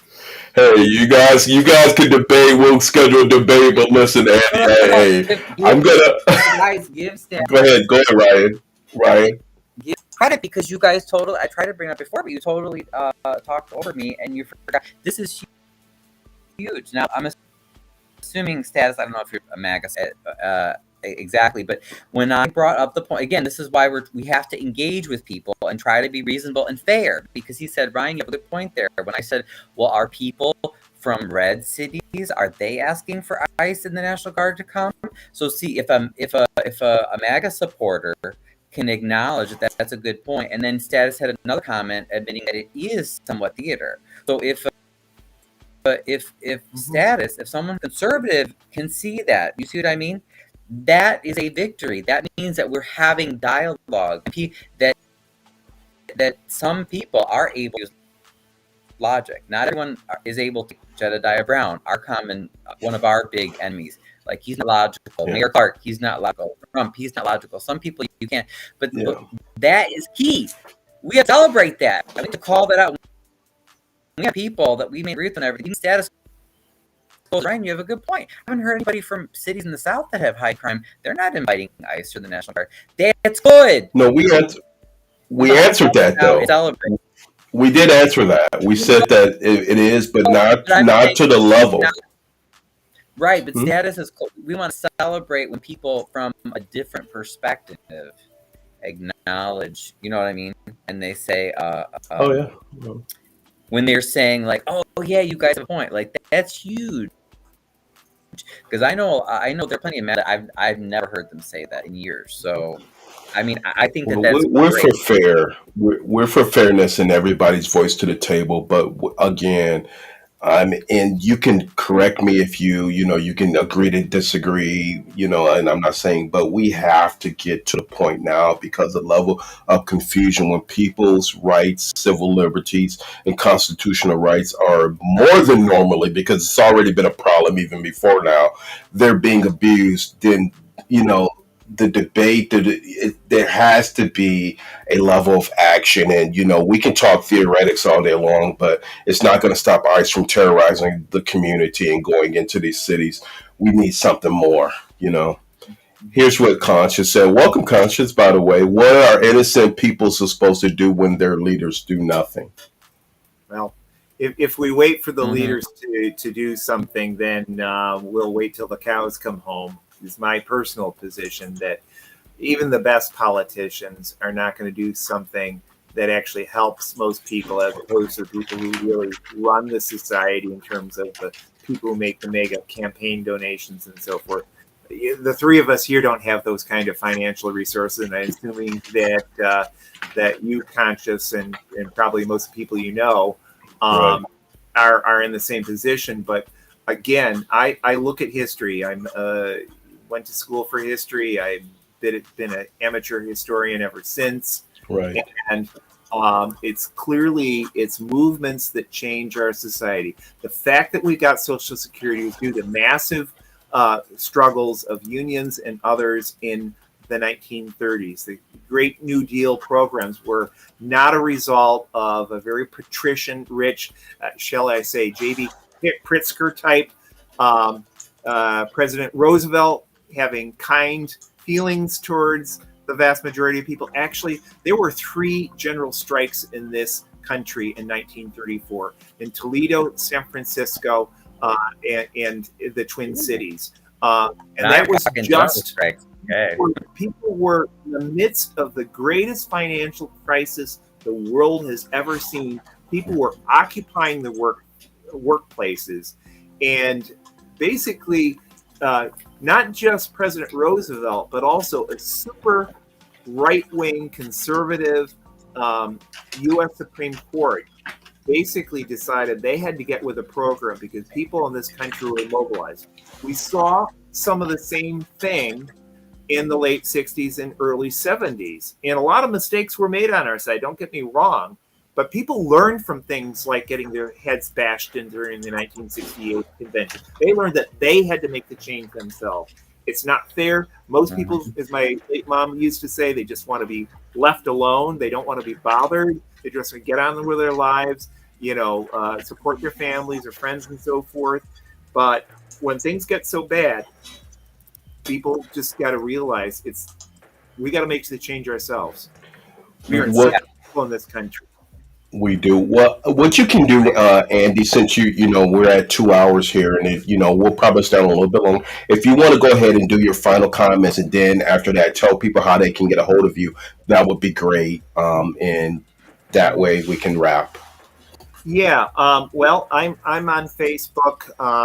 You can message me there. I think it's Andy.Thayer1 on Facebook. I do read my messages. I do try and respond to them. One of the campaigns that we're having right now, and if I could run to the other room, give me 5 seconds. Okay, no problem. 5 seconds. No problem. Here it is. Didn't even have to run to the other room. We've got these ice out signs. I think you're seeing. Can you turn it? I can't. Oh yeah, it's okay. Yeah, it's reading. It's out. And we're asking people to put these window signs in their homes, in their businesses. Go around your neighborhoods, get your neighbors to put them up, because one of the legacies, unfortunately, of the height of the pandemic is people are so atomized. They're not connecting with their neighbors, not connecting necessarily with their coworkers. We need to send a message to our undocumented or just immigrant or just brown or black neighbors that we're going to stand with them. And this is a very easy visual way to do that. You can Facebook message me, and I'll see about getting you some. Mm-hmm.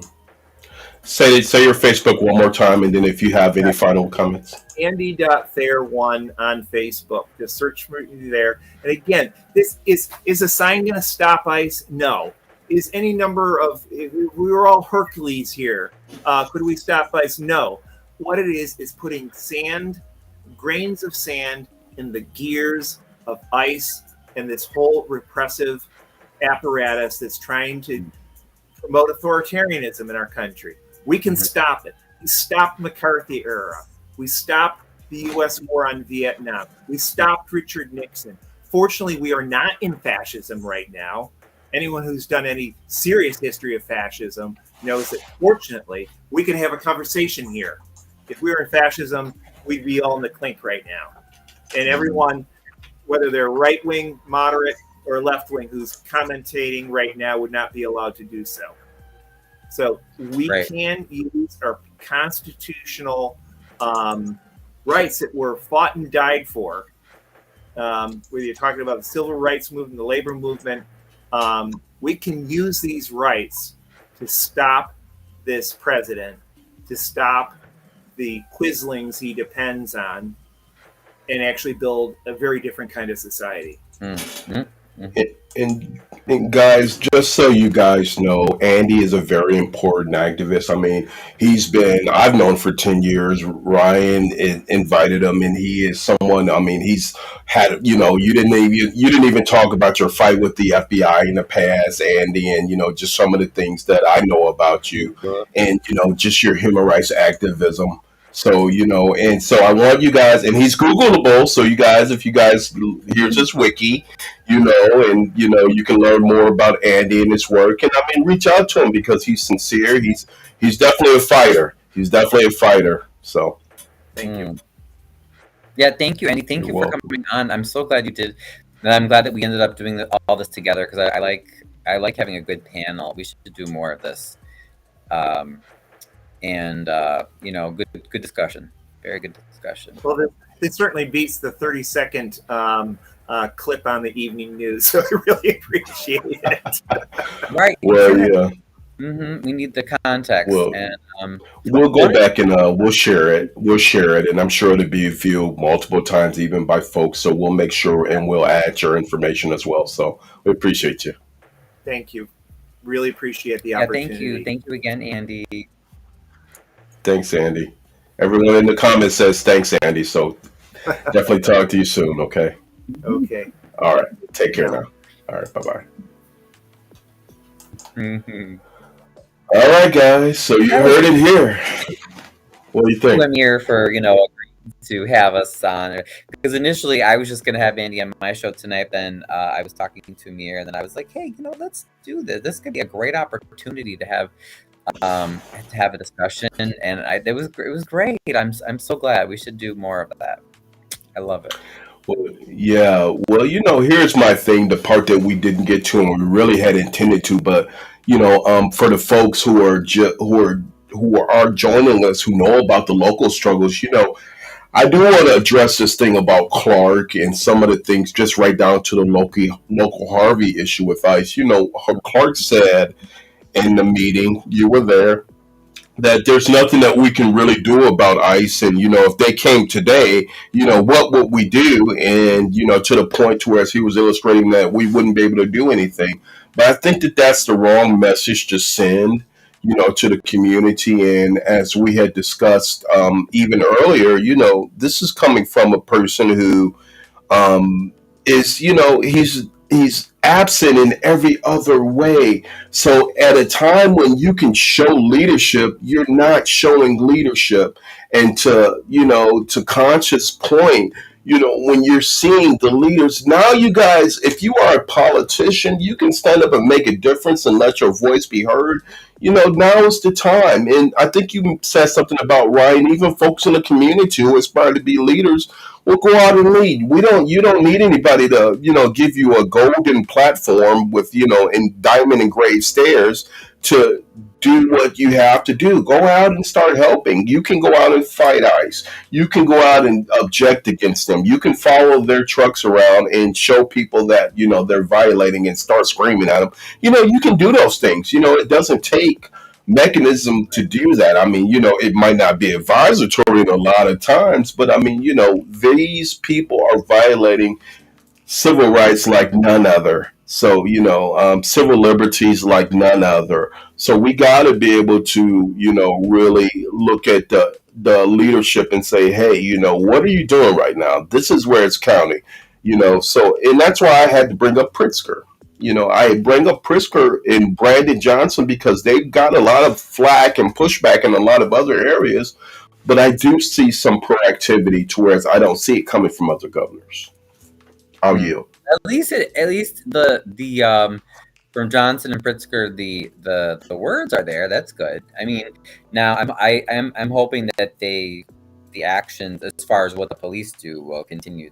Will actually back up the words. But yeah, I mean, for instance, we definitely would never see the governor of Indiana helping, but that's why I think at that point, and I'm so glad that Status actually agreed with us and that whoever brought that up first, I think that makes that was such a great point about the more red cities. Like, for instance, why aren't they, if someone if an area that's dominated by Republicans, and assuming that the Republicans agree with MAGA Republicans, because that's a wholly different part of the party, right? But like, for instance, why wouldn't they beg for them to come to, I don't know, some city in Indiana that they think has crime? And probably not Gary, because that's mostly Democrat, but still, isn't it interesting how you don't hear that? Yeah. So You don't see it. You don't see it in the level you think. I honestly, like I said, I thought Tennessee was one that called for the National Guard, and they went to Tennessee. But you haven't heard anything about that, right? The National Guard were there. You haven't heard anything about it. So I mean, again, it's political theater. It's a show to try to be like, haha, gotcha.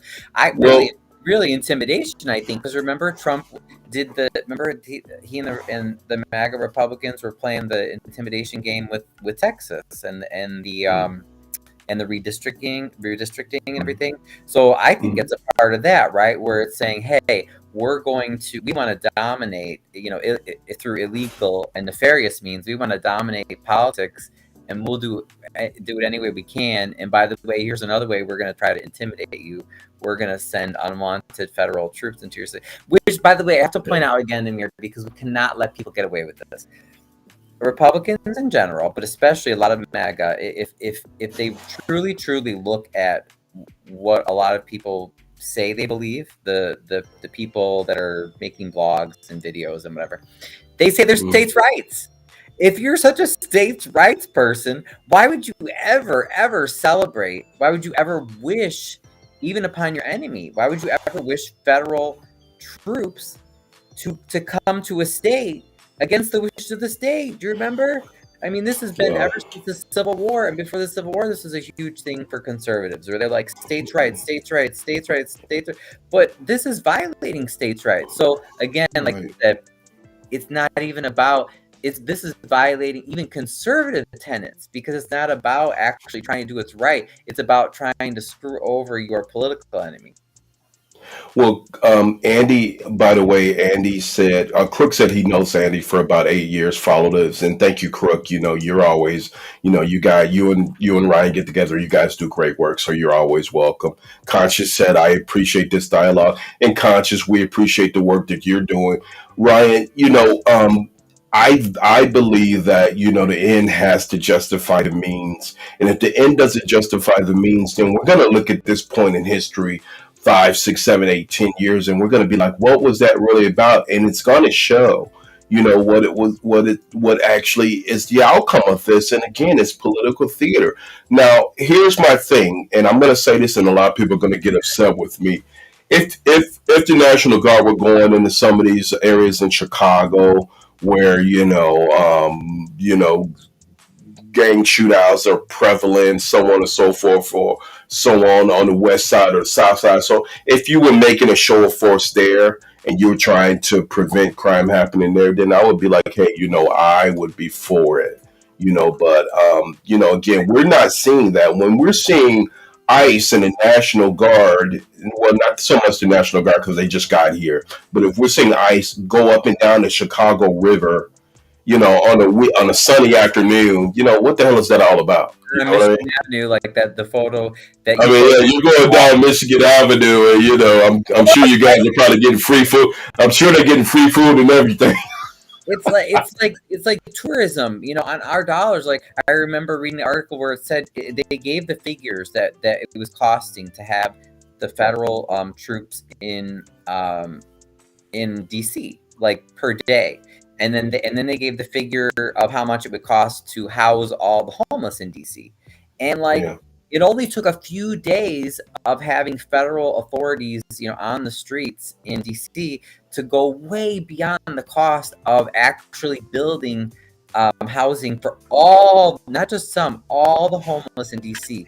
So that's where it just blows my mind, where I'm like, wait, didn't you guys on the right say you're the party of fiscal conservatism? Yeah. Didn't you say you want smaller government? Didn't you say you want to save money?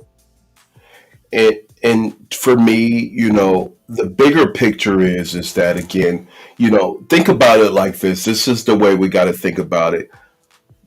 These children got to get up and go to school at 9 a.m., 8 a.m., every weekday. And, do we really want them to go out and see a militarized force of, armed soldiers who, and what would they be there for, and it just sends a bad resounding message, So my thing to you and the people who are watching, again, does the end justify the means? So I do want to say to Ryan, and, I do want to say this, and I don't want to give anybody a platform, but I just want to take this back to Harvey because, we this is a very important conversation, and I don't want to get it mixed up with and watered down or dwindled down with what's going on with shenanigans. But, here's my thing. If the officials on the ground, so we talked about this op and how he was threatening some of the immigrants, and now he's calling, he's sending so different, many mixed messages, and you know what I'm talking about. But at one point, he was calling for ICE to be in the community, and then he was calling for some more things. Well, it doesn't really matter what he has to say, but it's dangerous to the point to whereas when he's backed by a city leader, a sitting mayor who is giving him an open platform to, not even just to dialogue, but to do whatever, that's when it becomes dangerous. So the thing that, he's saying and he's doing, even with the population of Hassan's employees, is, it just has to stop. And I believe that it has stopped. But we want to be able to continue to call a lot of these city officials out, especially in Harvey and places like that, because there's mayors out there who are standing up for the people. I mean, like the mayor of Broadview and the police chief of Broadview. We don't see that same action in Harvey, Illinois. We wish we would for once. It would be a welcome change. Right. Or the mayor of, I believe it was Waukegan. I don't know if you saw that, to where as a young lady was being harassed. She was a young Hispanic young lady, and they literally pulled over her car because she had the Mexican flag on her hood, and she was an American citizen, but they literally arrested her. So the mayor came and he took her car and said, hey, he really addressed the ICE officials. And that was as of yesterday. So they had no reason to hold her, but they literally took her and arrested her for no good reason whatsoever. They had no reason. these are the kind of things that we're seeing, and this is what we have to call out and stand against. So, to the Clarks of the world and the Jedediahs of the world, if you're not part of the resolution, you're part of the problem. Right, exactly. Yeah. And how can I still can't get over the last city council meeting, the mayor just saying, just be quiet. Like, okay, so we should just be quiet. Why don't you give back all the tax money that we spend on your brand new SUV that you get driven around in, and on your driver, and on your 24/7 security, and on the cars that sit in front of the houses that we're told you don't even live in? And isn't it so interesting how he doesn't want to do anything, but if it's something for him and for his people, like why are we paying $30,000 for a gospel concert? You know what I mean? It's always about, if it's something that they want, then they consider it something that, And the crazy thing is, to just let your people know you stand in solidarity with them because you're their elected leader. How much does that cost, Amir? Nothing. I mean, you should be doing that anyway. As a rule, rather than the exception, you should be doing it. Yeah. And if you're not doing it, but to sit in the city council and make a statement, if the feds come in here today, what are we going to do? Well, you are the city mayor. You're supposed to protect your population. There should be a game plan in place. It's not, if they come in today, what are we going to do? It's ludicrous, to say the best. And status, I will say this, they are there to protect federal property solely. But, unfortunately, that's not just what's happening. So, I got videos. Go ahead. I'm sorry, Ryan. And no, you're right. Human rights violations happening, but also, again, is that let's try to approach conservatives from their standards and say, okay, if you are the people of fiscal conservatism, saving money, is that really the best use of our money to send in extremely expensive federal troops to guard buildings? Like, we already have forces set up to do that, because when you use the National Guard, that means that there is an emergency. There's a huge flood, there's an earthquake, there's something. This is no emergency, as you said. This is just a political stunt.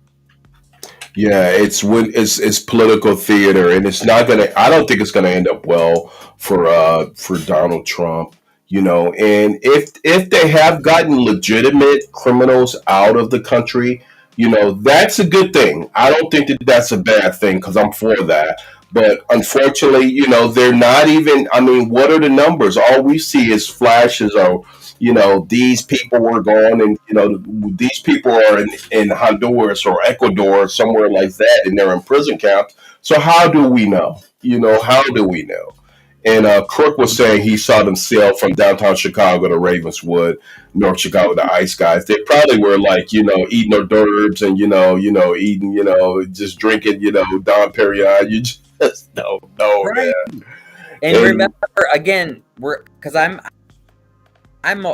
not really usually talking to necessarily leftists, right? Because they already agree. So I'm talking to conservatives, and I'm saying you're the party, you're the people who say we want small government, we want to limit what we're doing with our taxes. So we're paying people overtime to go on vacation in Chicago on our time, to provide security, like you said, Amir. Now, if they were going to Austin and befriending people, and and standing on the corners and making sure that everybody stayed safe, maybe people wouldn't be so against it. But or Inglewood, let them go to Inglewood. You feel me? But right? But exactly. We don't see him there. So it's like, well, then why would we want you in our city? Like, why should we pay you, primo tax dollars, like, to basically be tourists in Chicago? Like, just get out of here. Hey, Ramona said none of them care. Yeah, well, we know that to be a fact, Ramona. Crook said Mary Clark has a Tiffany Henyard.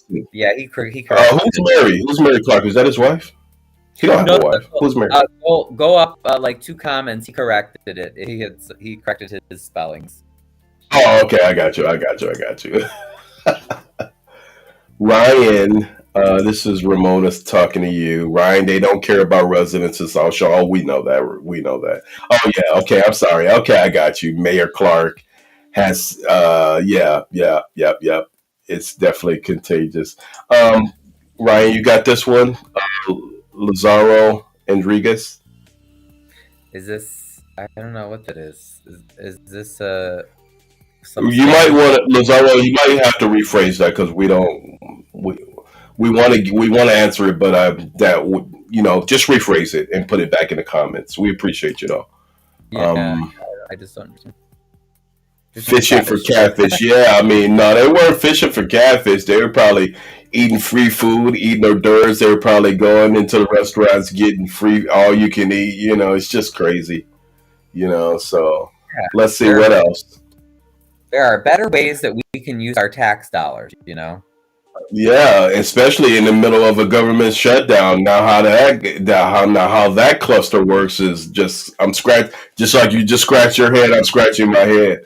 That's a So good I think point. Because remember, I I'm always trying to make points if I'm sharing. I'm not trying to convince people that already agree with me. I'm usually yeah. trying to make a persuasive argument for a conservative or for somebody that disagrees. So that's why I always say, hey, I'm holding you to what you said. You told everybody that you are someone who stands for fiscal conservatism, that you want us to be very careful with how we spend our tax dollars. How is this a good use of spending tax dollars? You know what I mean? Like, Yeah. you hold them to what they say they stand for. Yep. Yep. And by the way, Ryan, I'm gonna put your YouTube in the link just for everyone who's gonna watch this. I think Yeah. that's very important. So let me put that in the link and show that. And that's let me do a better version of it. Oh, that was like the search, yeah. Yeah, that was the search one. But I will say, Ryan, I think we should probably do final comments. And guys, this is not just my show. This is myself and Ryan co-hosting this segment together. So Ryan, feel free to edit the comment and make sure that you put your when you go back on your YouTube. And this is Ryan's YouTube page, Ryan's Gay Chicago. Listen, I think that if you want, we could do final comments. It's up to you. Oh. It's up to you. Yeah, What do thank you you for agreeing to do this together tonight. Because, like I said, originally I was just gonna have Andy on my show, but this is good. I hope we can do some more. And thanks to Conscious and for Status and for others. Like I said, I'm glad. I'm always glad to have people join that may have different opinions because it's really, really important that we talk these things through and that we show people that in a democracy, this is how we behave. We're other. That doesn't mean that we can't take strong stances. And I'm not saying that we're gonna just put up with anything. But I'm just saying, like we had discussions tonight. No one was threatening to kill anyone or anything. You know what I mean? Like this is awesome. Like this is what democracy is all about. Having these great discussions. So, Silverback Gorilla came again. Crazy. Ramona, Crook, Status Quo, Conscious. I saw Dave in the chat earlier. Let me see. I just want to make sure we get everybody. Let's see. Brian Wade, Ramona, if I didn't say and if I forgot anybody, listen, we hate to forget people. That's why we try to call you guys out. But I will say, just from my standpoint, we are in a particularly delicate time in America, and I think that 10 years from now, we'll be looking back at this time and we'll say, hey, what did you do in that time? What did you do in that time of crisis? Or maybe you'll be talking to your grandkids and you'll say, hey, what did you do? And we want to be able to have a response that is not only reasonable but feasible to say, hey, we talked about it, we discussed it, we called the public together, we did this, we did that.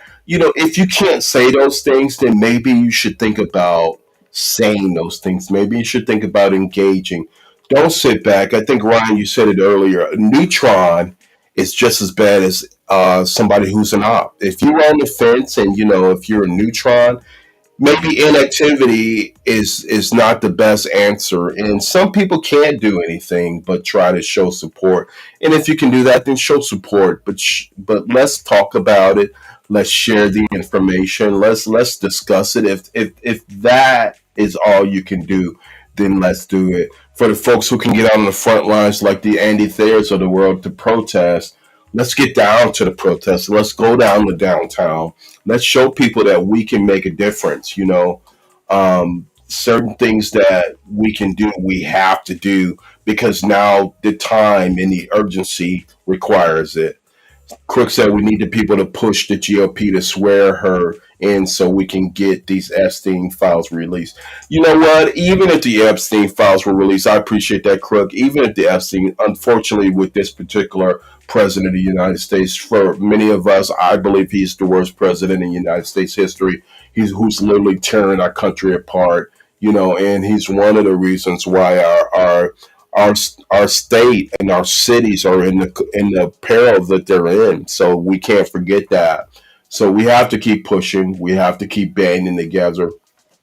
And we have to show these people what democracy looks like, and it doesn't look like what they're doing now, and status and the folks of the world like that, not to call you out, but I'm all in agreement for protecting the community, but it has to be done in sincerity. It has to be done where there is a need. It has to be done when we are, when you see kids getting shot on the south side of Chicago. Well, yeah, we need some in Mastro's. Yeah, we need some, or whatever the state. And I should be ashamed of myself, Ryan, but the last thing is the state where you saw the last active shooter, and you almost see a live shooter incident at least once a month somewhere. We need to get enforcement out there. And maybe as a show of force, you just don't know how these things are being viewed and who's being activated. Some of the craziest people in the world are being activated right now to do a lot of crazy things. So just dignity has to be put there. Accountability has to be the rule of order. And I agree with your last comments, with dignity, respect, and under the color of law. Crook, you said it. You got the last comment, and I agree. That's the way that it has to be done. And let's hold these leaders accountable, because this is what they're there for. We don't want a blanket response. If they came today, there's nothing that we can do. Well, there's always a way to escalate. There's never not a way to escalate a problem, especially if it's your community. If you are paid as a leader in that community, don't ever say there's nothing that you can do. That is the wrong answer. Right. And I think no matter who you support politically, can we all agree that if you don't support human rights for everyone being treated with basic decency and respect, if you don't support human rights for everyone, including those accused of committing crimes, then your own human rights are in danger. Because if once we decide that this group of these criminals, or this group of people with this color skin, or who speak this language, or whatever it might be, that it's okay to violate their rights, once that's okay, there's nothing to stop our authorities from violating anyone else's rights. I mean, I would hope that no matter where you sit on the political spectrum, I would hope that everyone could agree with that. That I truly just would like to see everybody come together to say, let's respect everybody's human rights. Yeah. Can we make it that easy? If I were, that is. I'm sorry. You said that so well. Let's let that be the last comment, because that was wonderful. I appreciate you, Ryan. Great comment. Great comment from everybody in the chat. And just know we are not slowing down on Harvey, and we're not slowing down on Clark. So keep watching our live streams, because we are definitely hot on their asses. Right? Yes. City council meeting, I think, is next Monday. Is it? Wait, let me I'll take a look. Let me look again. It is, although it's also scheduled on Columbus Day, so I don't know. Clark may cancel at the last minute. Well, so stay tuned. We'll keep everybody posted. Ryan wants me to come down and address one of the meetings, and I've been a little bit hesitant to go into Harvey only because I just don't trust him. I don't trust the police or Clark, but there's no fear. So that's one thing. But we definitely need to keep the accountability going. So that would be the reason why I would come down, Well, you're welcome anytime, because we stand up for your human rights to share what, to speak your mind. Yeah. And hey, higher ground, if you're just joining us, catch us on the review, but thank you for joining us, and it's good to see you and everybody else. And listen, Ramona, don't worry about it. We gonna face these guys down, and we're gonna continue turning. We're turning the page now, so I appreciate everybody just continuously supporting, sharing the information, and let's just keep fighting these oppressive forces. That's all I gotta say. Amen to that. Yes. Good. And until the next chat. All right, guys. We appreciate y'all. Y'all have a good one now. Thanks for joining in, Higher. All right, take care.